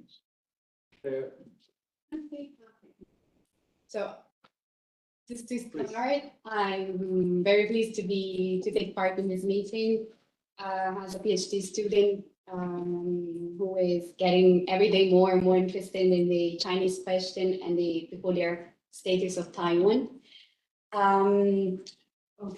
This is already. I will just say in respect to the final communique of the G7 meeting, I will say that the statement of support to Taiwan's meaningful participation in the IOs and the WHA assembly is very significant since the document was drawn up by members of the executive. And clearly, from my perspective, this is an answer to the proof that Taiwan can be meaningful and indispensable partner for the international community to tackle major global challenges, especially when we all agree that health is for everyone is the occasion. So today I'd like to introduce the topic, the concept of parliamentary diplomacy and its implementation by Taiwanese institution in order to overcome the international isolation at the executive level. What I analyzed in my research is that Taiwan's Office of Foreign Affairs has implemented by bypassing the sovereignty issues, multi-level structure of soft informal diplomacy. And just to give you a background of the players involved in these conjunctive efforts, Taiwan NGO sector has experienced significant growth, especially after the success of its globalization process. So we have more than 4,000 NGO effective NGOs, including 2,000 operating internationally, and they operate in areas such as we all already said, humanitarian assistance, disaster relief, health aid, and environmental activities, where representatives, non-governmental representatives of Taiwan are very welcome abroad. And then we have, as mentioned, the parliamentary diplomacy structure. We have the Parliament of Taiwan is represented by the Legislative Yuan, but it is not the only actor who plays the role of parliamentary diplomacy, but the Legislative Yuan cooperates with the President of the Republic of China and the Minister of Foreign Affairs in order to advance initiatives in parliamentary diplomacy. So we have the President of the Republic of China that cooperates with the Speaker of the Legislative Yuan to advance Taiwan foreign policy stances. And then we have section of the Minister of Foreign Affairs, which is the Office of Parliamentarian Affairs, divided in liaison section and service section that cooperate with the chairs of the Parliament's committees and the heads of the interparliamentary friendship groups in order to advance effective initiatives. So And I wanted to stress the structure of the parliamentary diplomacy because just to give you in order to give you an idea of the Taiwan commitment in fostering international legitimacy by alternative means. So the question is, why can parliamentary diplomacy be a useful tool for Taiwan's international relations? Flexibility is a key tenet of parliamentary diplomacy that, compared with traditional diplomacy, is subject to fewer limitations. And then we have the democratic aspect. As we all know, and as we already said, Taiwan is a full democracy, and it has been recognized as the beacon of the democracy of the Southeast Asia by implementing several democratic advancements, especially in the fields of civil rights. Some of which, as Professor was saying, cannot even be claimed in all the established democracies. And for this reason, Taiwan attracts other democratic institutions in the world. For example, within the European Union, European Parliament is one of the most Taiwan-friendly bodies, and it remains pivotal for keeping diplomatic ties with the rest of the 27-member bloc of the European Union. For instance, in 2021, the European Parliament adopted its first ever independent record on Taiwan, and therefore called for the pursuit of a comprehensive partnership with Taiwan. And subsequently, just a few months later, the island saw the arrival of a 7-member cross-party delegation of members of the Committee of the European Parliament. And likewise, in June 2023, the Minister of Foreign Affairs, Taiwan Minister of Foreign Affairs, Joseph Hu, led a delegation to the European Parliament and met with Vice President as well as other members of the Parliament. And finally, we have the use of a bottom-up approach. Just to give you another example, in July 2022, the Health Committee of the Polish Senate passed a resolution to advocate Taiwan's participation in the WHO. And this example is noteworthy, not only because of the resolution, but because it was also was supported by the Ministry of Health. So that's why bottom-up approach. So the initiative of the upper chamber of the Polish Parliament had positive spillover effect on the perception of Taiwan by the executive.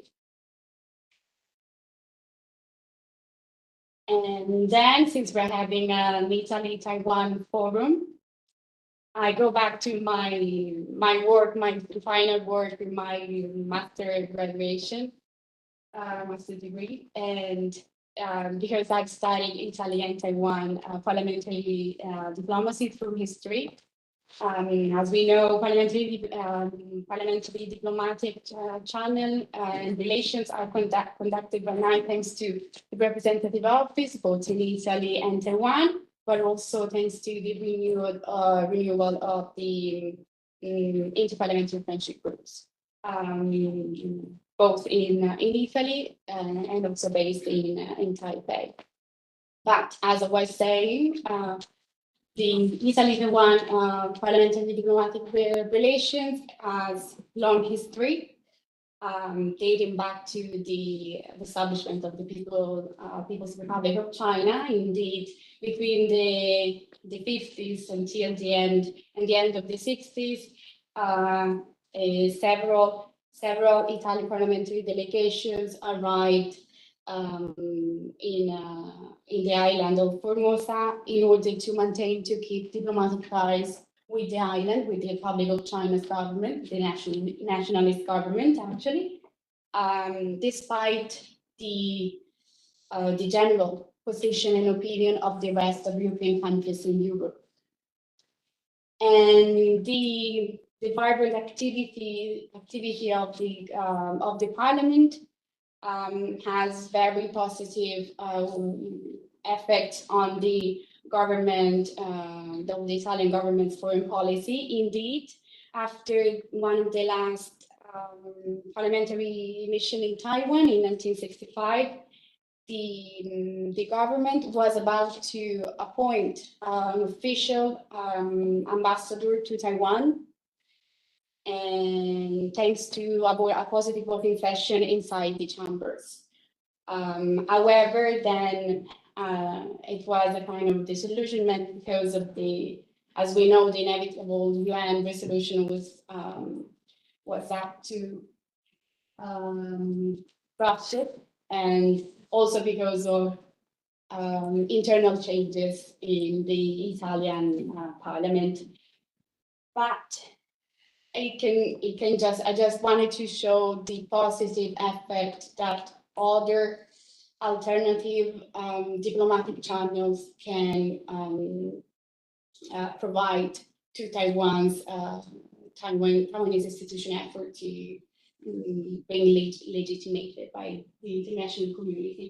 And this is my final consideration about some variables that parliamentary diplomacy can raise. And so when I was conducting my research, I was actually wondering how national parliamentarians in Italy truly perceive the democratic power, and to what extent parliamentary diplomacy, according to their perspective, can give an effective contribution.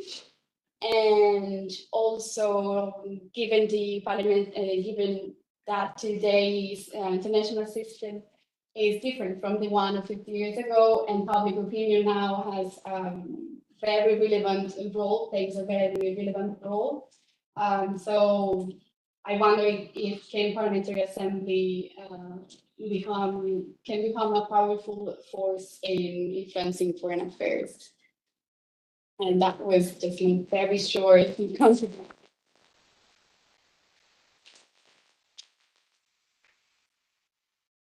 Thank you, Eleonora, and we will open the floor for the questions from journalists. I will, if you agree, I will start from the ones that are connected. So I will ask to Daniela Binello if she has some questions for our speakers or other consideration.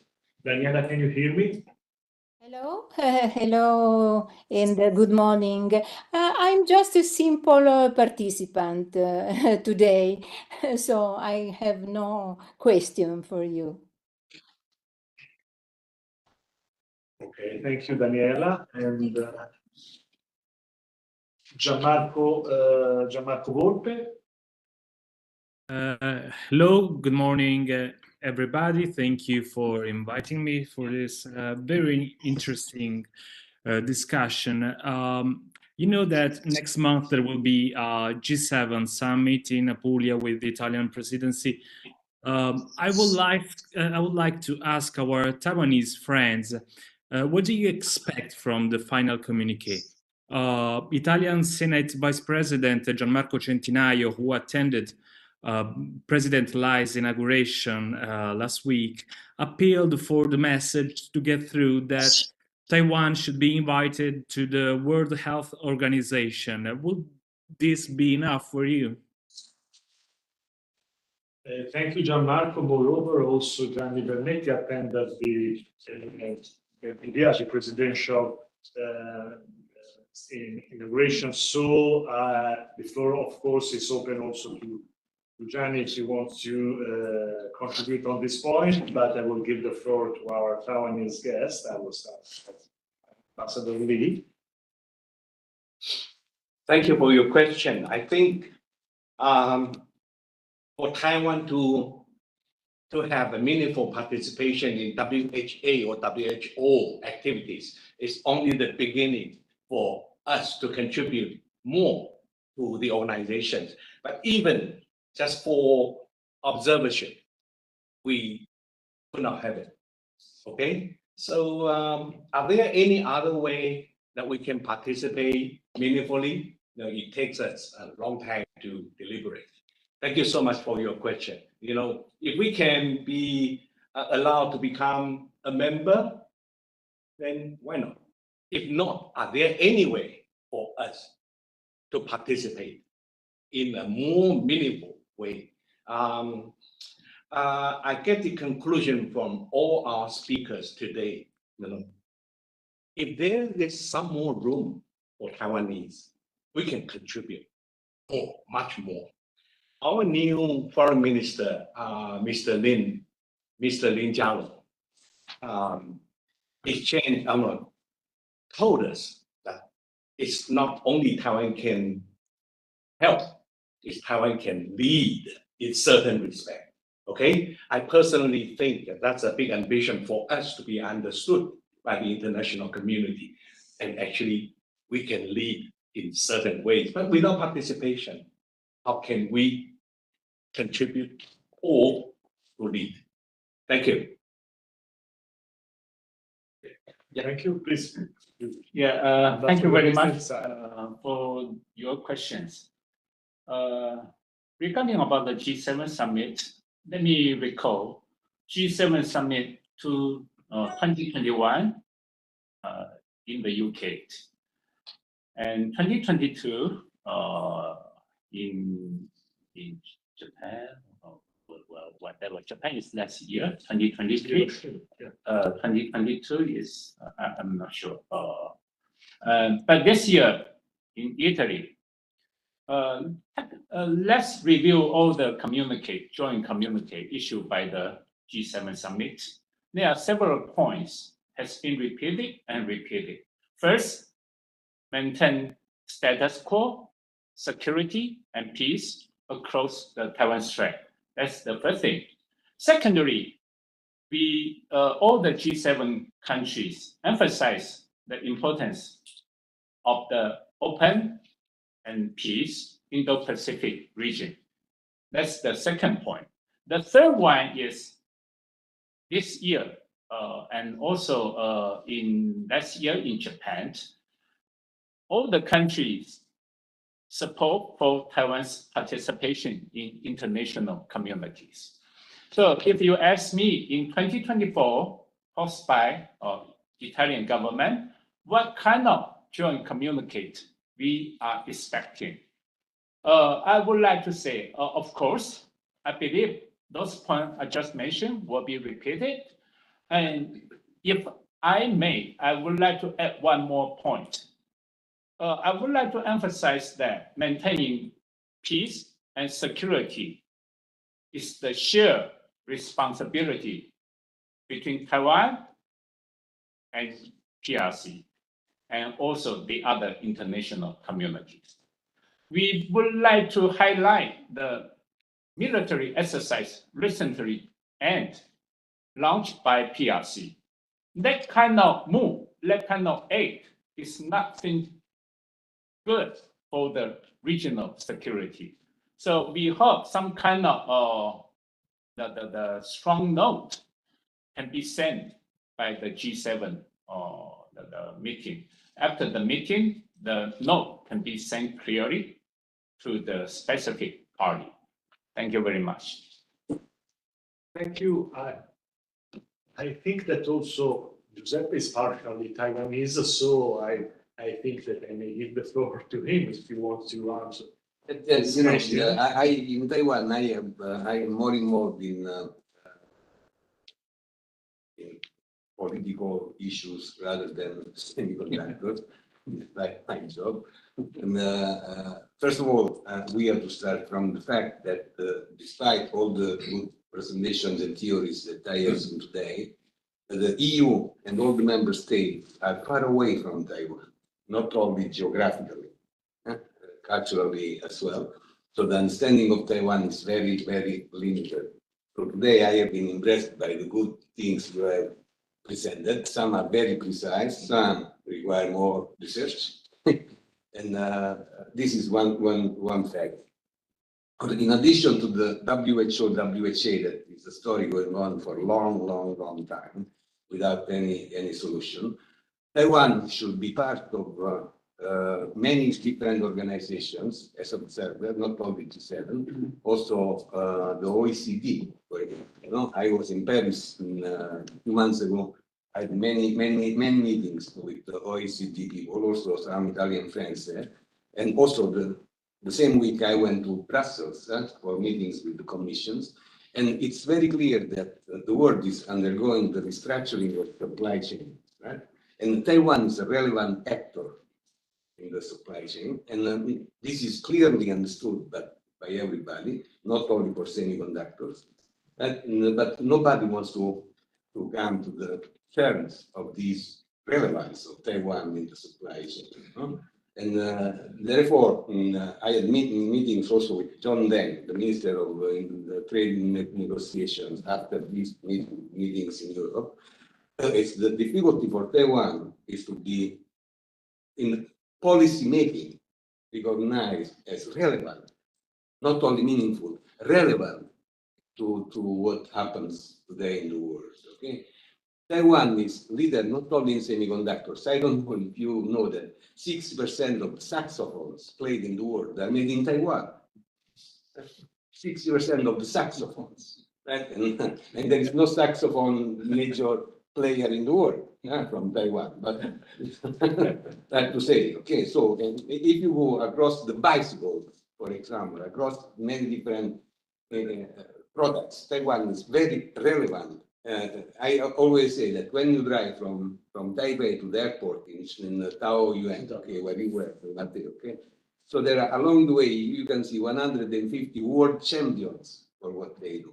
They are world champions, like many others. Okay? In Italy, we also have a lot of world champions in many industrial sectors. Okay, so this is what Taiwan is. Taiwan as a country, as a nation, has to be recognized for the relevance to the, and also WHO, WHA obviously are very important stories. So what I expect from the G7? Nothing. Okay. That's very clear. But I think that the relevance of the question posed by Gianmarco, I think that all the other panelists would also, if you want, interact with this question.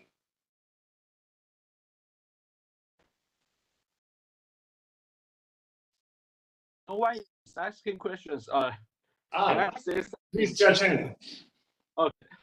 So first of all, thanks, Professor Wolf, for such interesting questions. So I think I speak for myself. I totally second our ambassador's standpoint. But I think from the past several years, 4 years, G7 summit, 2021, UK, Germany, Japan, and this year, Italy's. I think this platform already shows that this is a very important platform for the global leading democracies to signal some policy stance so about international stabilities. So right now we think about, I think people are thinking about not just Taiwan's cross-strait relation, but also Russia, Ukraine situations. I think it's very important, and it has already been mentioned, and I hope this year it can be mentioned again, highly emphasized again that the G7 leaders are strongly condemn any countries who disrupt status quo in both the Russia, Ukraine's battlefield, and also in cross-strait. In Taiwan Straits. I hope, I think for the past 3 years, the G7's communications already mentioned this. This year it should be mentioned again. The cross-strait stability is important not only for Taiwan or China. Actually, it's beneficial for China, but also for other countries. And second, if I can add other things. So last year, the G7 country developed a platform called Coordination Platform on Economic Coercions. So this platform seems to hope to deal with some economic coercion penetration from authoritarian regimes. And I think this year we hope, I mean, personally, I hope to see some details about how to coordinate global democracies, not just G7 and other democracies, about how to deal with economic coercion from authoritarian regimes. Yeah, so that's my expectations. May not be happen, but I hope. Thank you. Thank you, Chachen. If there is other, I've seen that Gianni Bebetti has raised the hand on this topic, and I will propose to Gianni to deal with this topic directly in the conclusion. Okay, perfect.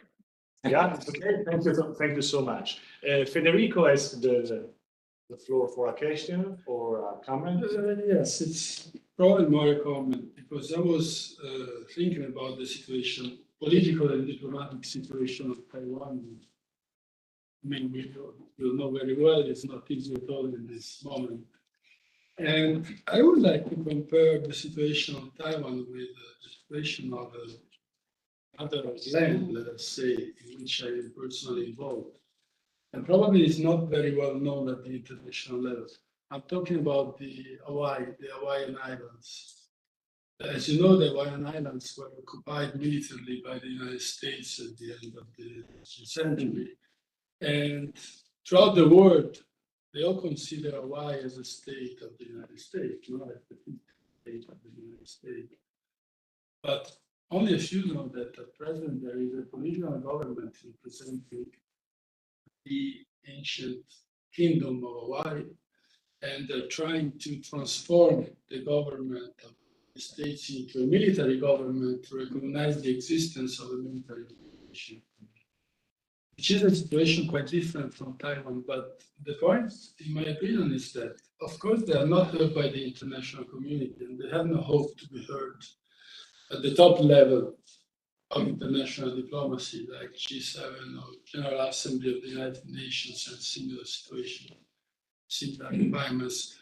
But what we're trying to do is to inform state by state to obtain the friendship of some countries in the world which have a floor in the international fora. And it has already happened that they have brought the situation of the Hawaii in front of international organizations and international organs.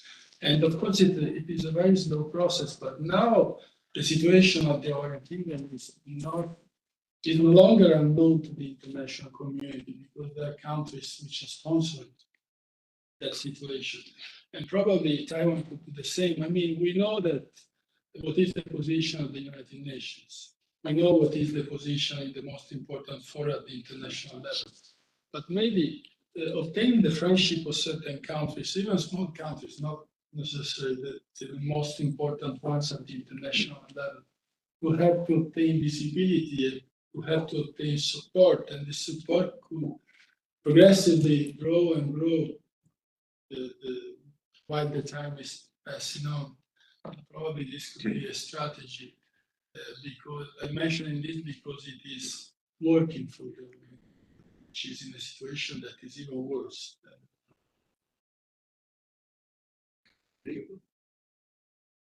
Other remarks or comments also related to points raised by Federico? So next week during the G7, right, there will be one section, one workshop, I assume, dedicated to artificial intelligence, no? Where the Pope will make a speech. Francesco will go and make a speech on artificial intelligence. Artificial intelligence is driven by the church rather than by technologists. Okay, but Bandit, the monk, is the head of the task force. Italian government is a priest driving this. So they, once again, Italy is approaching this pragmatic technological situation from a philosophical point of view, rather than. But I would hope that they come with a statement about Taiwan in this workshop, because Taiwan is very relevant in artificial intelligence, okay, from the semiconductor point of view, especially, and not only. NVIDIA Jensen Huang, it's a Taiwanese guy in California. Okay? So Taiwan is very, very advanced. I am going to Washington at the end of June, addressing this issue, not with the American government, with Maryland University, where the heads of all these researchers, a Taiwanese group of people. Okay? So I hope that this is understood better at the political level as well. I insist, the relevance of Taiwan is extreme in certain sectors. Okay, artificial intelligence is coming up. Electrification of transportation is coming up. Okay, all things which have major impact on the world population is coming up in Taiwan. Okay? All these things can come up there, and nobody wants to see them. Nobody wants to see it. Okay, so this is the problem we have today. So I think though the media today are very imprecise and very optimistic, at least they talk about Taiwan. Yes. Yeah, thank you very much. I fully share your views. My new president already in his inauguration speech, he identified 5 industry, what is the future industry for my country. AI is one of them. Right now, for the AI, you like it or not, that's the trend.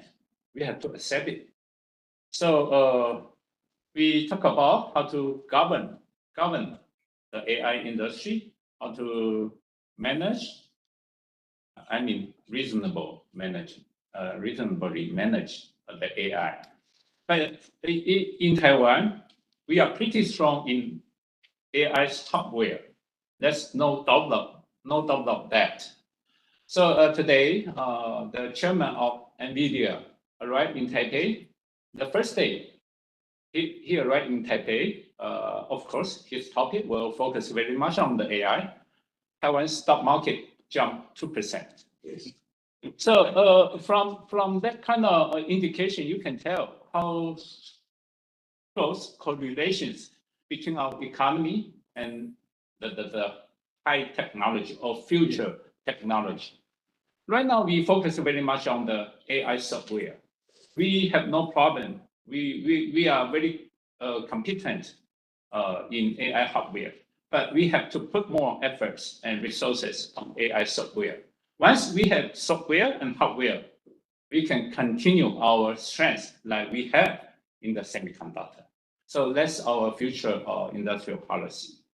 I just share that with you. Yes, thank you. Thank you. Yes.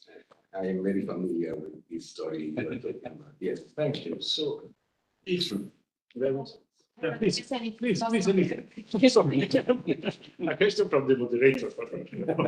Of course, please. Actually, I have a question about international cooperation. Okay.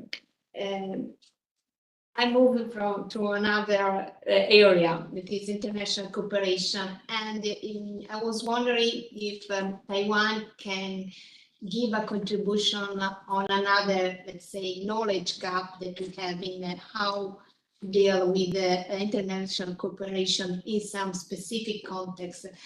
I'm referring to what they have been called fragile states. And the question is because I've seen from your map that Taiwan operates also in Somaliland and other contexts where we cannot have a kind of government partnership or that. So it's not very easy to operate in this context where there is a problem of statehood, where there are many actors that are active together, where these contests require a lot of coordination with the hybrid bodies. So I was wondering if also in this case there is a specific modus operandi by Taiwanese cooperation. Yes, thank you, Professor. You just mentioned a very important element that I could not afford at least 1 hour for this topic. Okay, usually when I understand. Yeah, that I skip that. Yeah. And there are so many projects that we are conducting to create that impact. and we need international stakeholders to work with us. USAID is the most proactive actors, okay, to work with us. And we also encourage your own development agency, I mean, from your country, can also have certain room for our coordination. And we knew very little about your work, your government's development work. And from your sharing, the EBRD, I think Ms. Diwali mentioned the EBRD. Can you imagine Taiwan happens to be the top 5 donors of EBRD project, and 95%, over 95% of Taiwanese contribution to EBRD's project are conducted by Taiwan ICDF. Okay, and 2 years ago we were among the top 3, and we are not a member. We are only an invited special guest. So I just came back from Armenia 10 days ago to participate in the annual meeting of EBRD, and all our contribution from Taiwan were duly recognized by the EBRD and the members. Okay, it's interesting. You know, we are hidden heroes, but we try, you know, within our capacity just to share our expertise and experiences. I think Taiwan ICDF also organize workshop, training courses. We offer scholarship as well for students from developing countries to pursue master's degree, PhD degrees, and all the programs are conducted in English in Taiwan. Okay, and we are offering more and more scholarships in order to bridge the knowledge gap and share our experiences. And it takes all the international stakeholders to coordinate, and we are doing this job more and more. Okay, so we are going to have more projects together with USAID and others. Okay, I don't need to mention because too many in Africa, in Southeast Asia, in Latin America, including the Caribbean. And in my report, I mentioned the his case in Paraguay. Now it has become, it's not finished yet. It has already become one of the major example, major model for Pan-American Health Organization. They all send delegates to visit our system to understand more, to incorporate our experience into other countries. So we are doing that as a model in South American countries, okay? And we are going to share our model to other countries. We understand every country has different need, different model. So but this hard-earned experience is very important that we start from there. And it's not going to be only the HIS system in Paraguay. We are going to make it a high-tech partner in South America. We are looking at the entire South America and North America, okay, together with the United States. But briefly to share my thought on this question. You will have to deal with a lot of Italian people there. We welcome Italian input, okay? And then you have all the expertise that we really need, but we do not have the opportunity, you know, to share.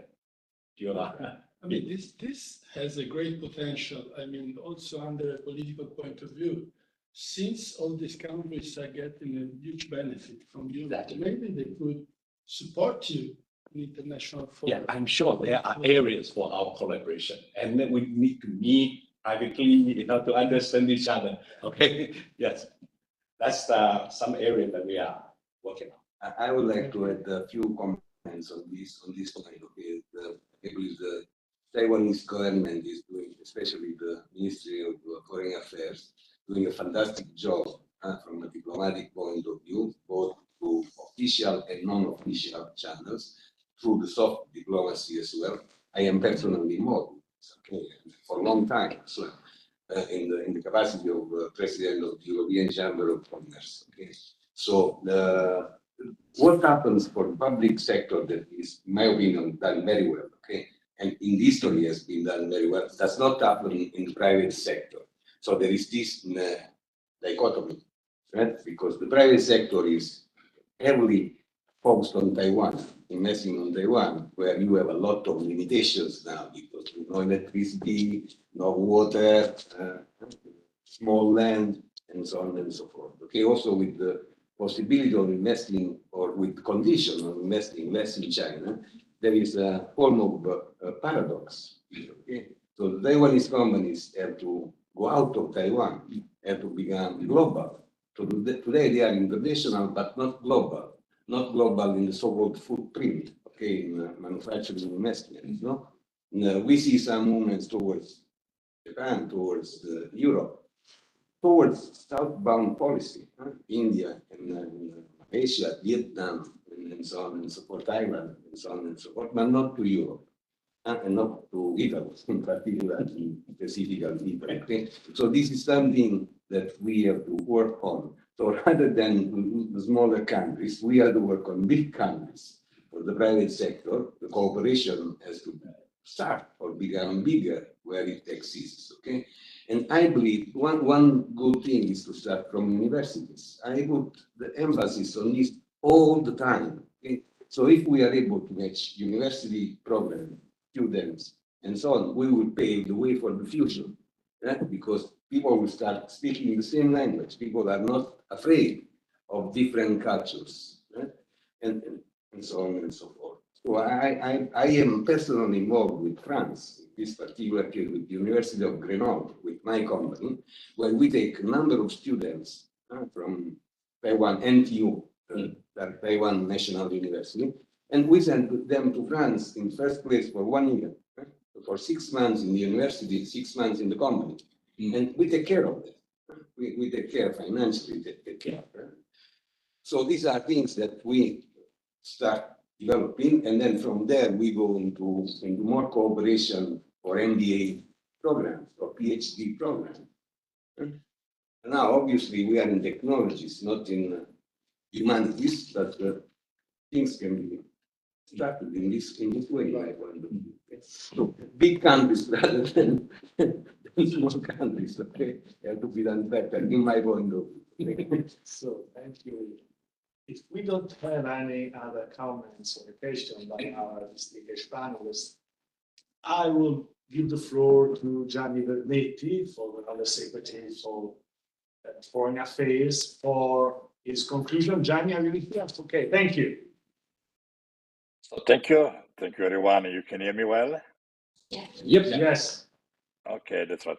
First of all, thank you very much for this very useful meeting, very useful seminar promoted by the University of Siena and the Taiwanese representative in Italy.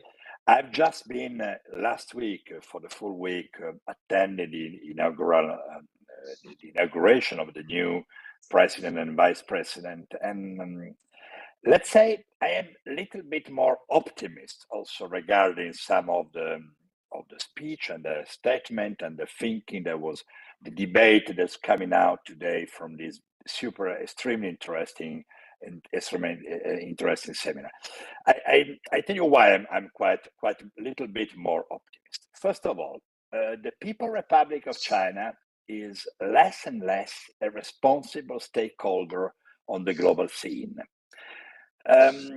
Indicator, there are tons of indicators for validating this assessment. I can just tell you a couple of them. The challenges in the South China Sea and East China Sea and the Taiwan Strait is becoming more and more assertive, and I may even say not just assertive, but even aggressive. And the limitless alliance between the People's Republic of China and the Russian Federation, that we don't know let's say the details of this limitless alliance that was let's say announced a few weeks before the Russian Federation aggression to Ukraine, the last 24 February 2022. This limitless alliance is a challenge, and really, let's say, not just a challenge, a clear challenge to the international order based on rule, but is a global challenges to international institutions, to the democratic liberal system.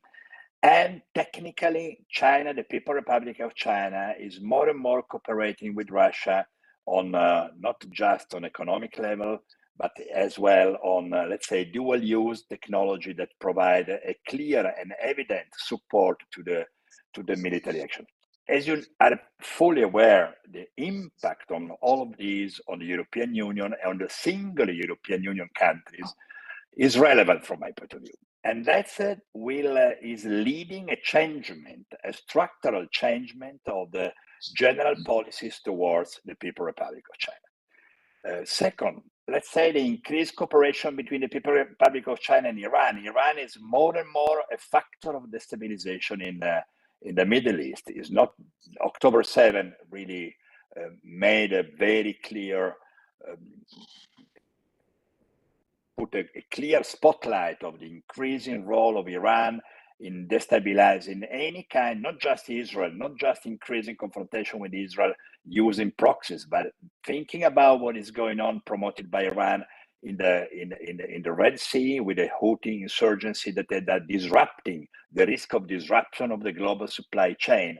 And you know very well better than me that in the Bab el-Mandeb Strait, it crossed, let's say, 2/3 of the global economy. So the increasing role of China in connection with unfair and illegitimate action by Iran and Russia, I think is changing slowly the traditional approach toward China. And I think this is positive naturally for Taiwan.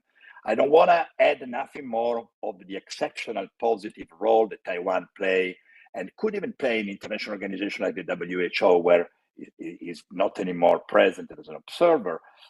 Everyone all known the incredible positive role that Taiwan played in the prevention of the pandemic, and probably if we ever heard with much more attention what's happening the 31st of December 2019, when Taiwan sent the very first warning on what is going on in Wuhan, and not just a warning, but put in place credible initiative in their country to prevent the spread of the pandemic. And imagine that in Milan, still at the end of February, we had the direct flight between Wuhan and Milan and Malpensa, and you know the outcome.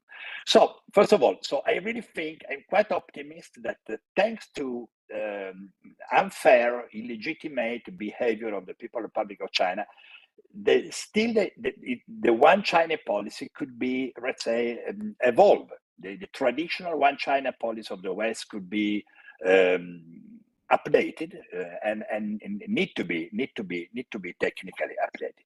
I'm not talking about for example, of the fact that the European Union, People's Republic of China, negotiation for the free trade agreement has been stopped. You remember well, following the series of sanctions that China put against the European Union, following the very strong statement by European Union on the Uyghur minority. I'm talking about generally speaking, the one China's policy overall is not anymore, I think, a fixed mantra in the international relation. As I said before, thanks to the fact that technically today we have two China, a very large China with a undemocratic that is going to a path of direct confrontation with the West, and a small China that not only gave an important contribution. I appreciate a lot also the relation on the geopolitics of semiconductor, but it's not just that. Of course, Taiwan produced 93% of the 3 nanometer and possibly in the future 2 nanometer semiconductor, and gave a huge contribution to the global supply chain. But that's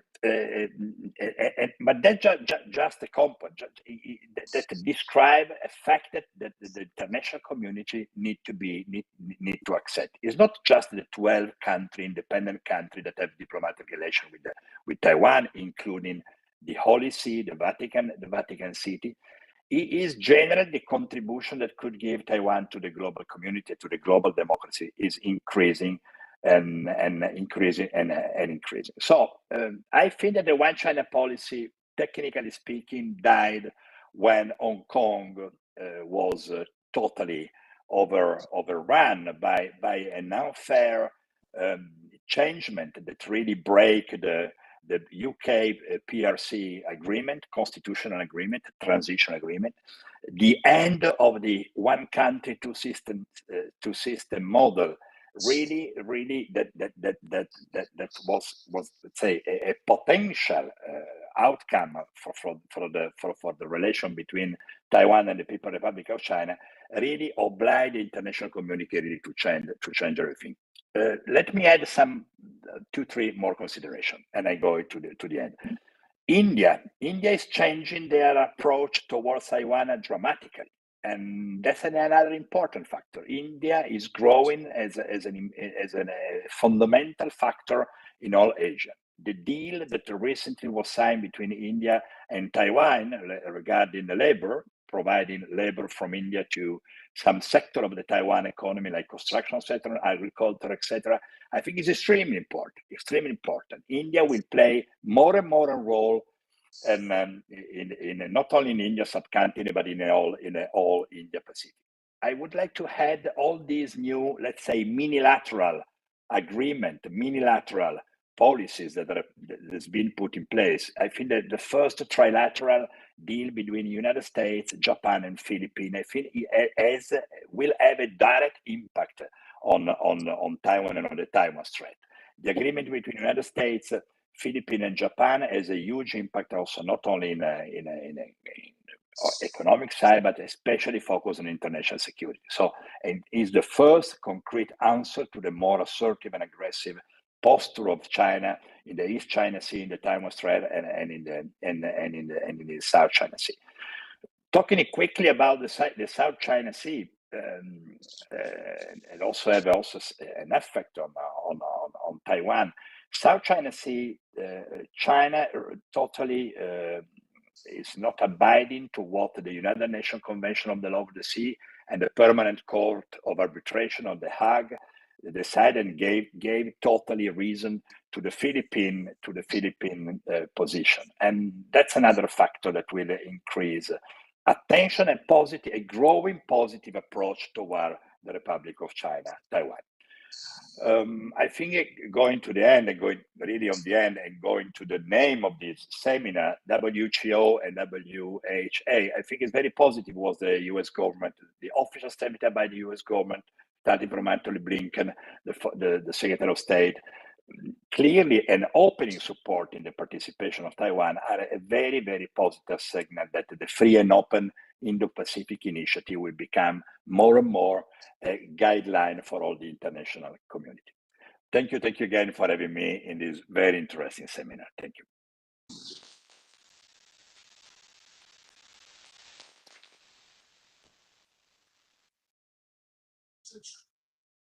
So we move on to your conclusion from Madam Ambassador Tsai.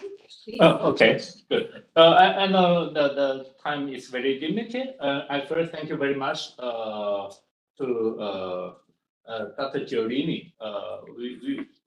We have been working together for long. Since my first day in Rome, we have been knowing each other, and starting from first day recent time, like a couple months ago, we joined your lecture in your class and to share the views with your students. And today is the first the forum discussion, roundtable discussion or seminar between two organizations. I thank you very much for your efforts to make this the forum very fruitful. And I also thank you very much for all the speakers for your contribution. You demonstrate that Taiwan can be qualified and can be competent to be a member of international community, from human rights, from global citizenship education program, from global supply chain, from the climate issue and policy, and also from the parliamentary the interaction. And so from many areas, Taiwan can certainly be part of international community.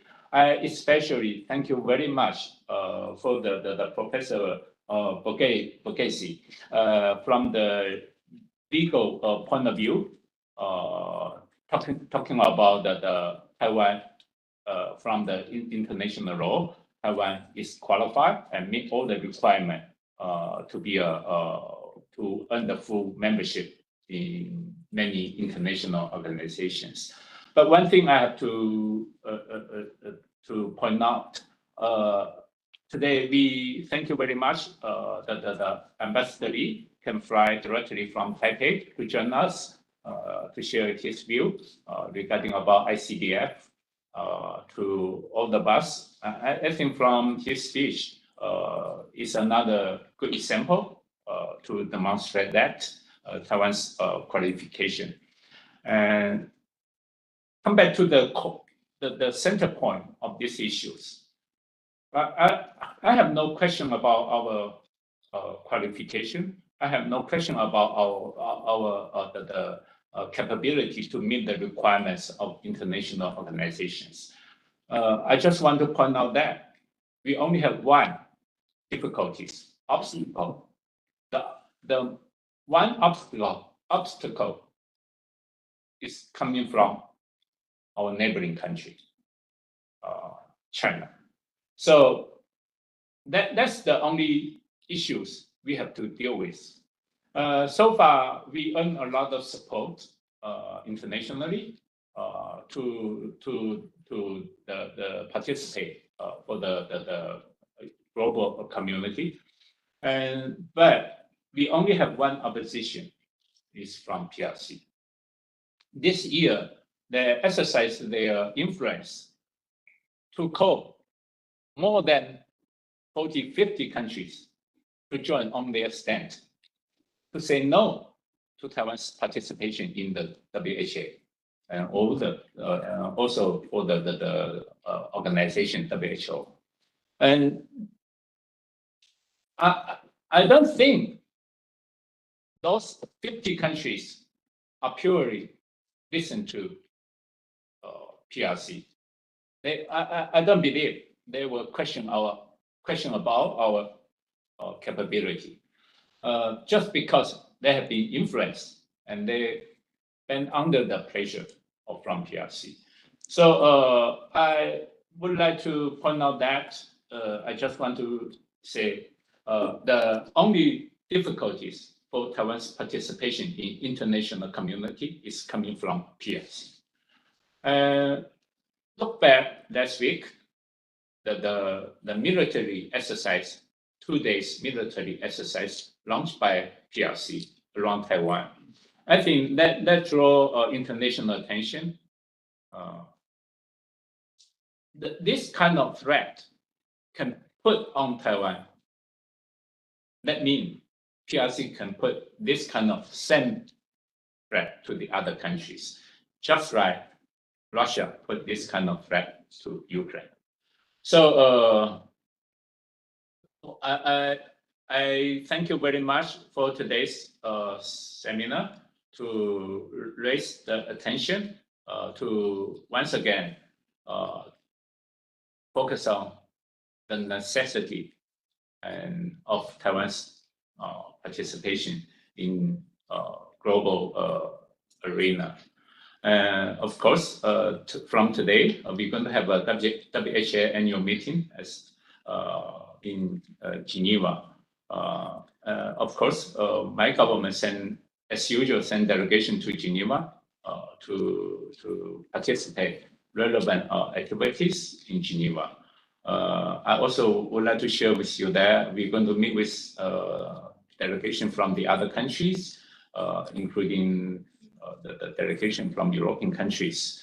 We're going to have a bilateral meeting on the side event. We also can join part of the technician discussion meeting in the WHA. So we will not give up we will not give up doing that. We know that the challenge in front of us is quite big. And we have to put all the efforts from Taiwan to overcome that. But I assure you that we will not give up on this mission. Of course, we will do this part by ourselves.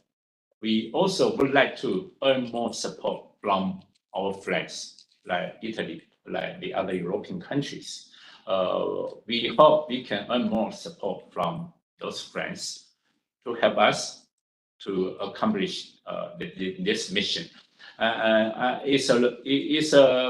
It's not a 1 year, 2 years project. I believe well longer than that.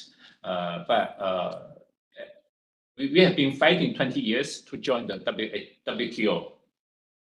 That means we were fighting for join the international organization. Thank you very much. Thank you.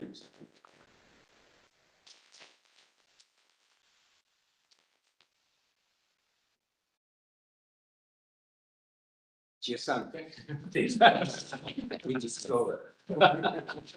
Thanks everybody for participating. So I'm sorry, I just say hello. I just want to say hello to Mr. Martini. Welcome back to Italy. Thank you. Soon we can see each other in Rome again. Thank you very much. Yeah, sure. Thank you very much to everyone. Thank you, Ambassador, and thank you to everyone, to the University of Siena, of course. Thank you. Thank you for all the one that's connected with us, and thank you everybody for participating. Thank you. Thank you, all of you. Very interesting. Look forward to seeing you guys in Taiwan. Our university, National Zhenji University, welcome everyone. For students who want to apply for yes, I'm very happy to join this time, and I look forward to have the continuing exchange in Taiwan and in Italy. Yes. We wish you all the best and all the best. Thank you. Bye. Bye. Bye. Thank you, Tanyara. Thank you. Thank you. Very interesting. Thank you. Thank you. We should take a photo.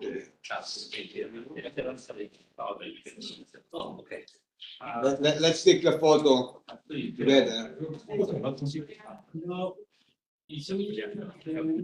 Facciamoci una foto tutti quanti insieme.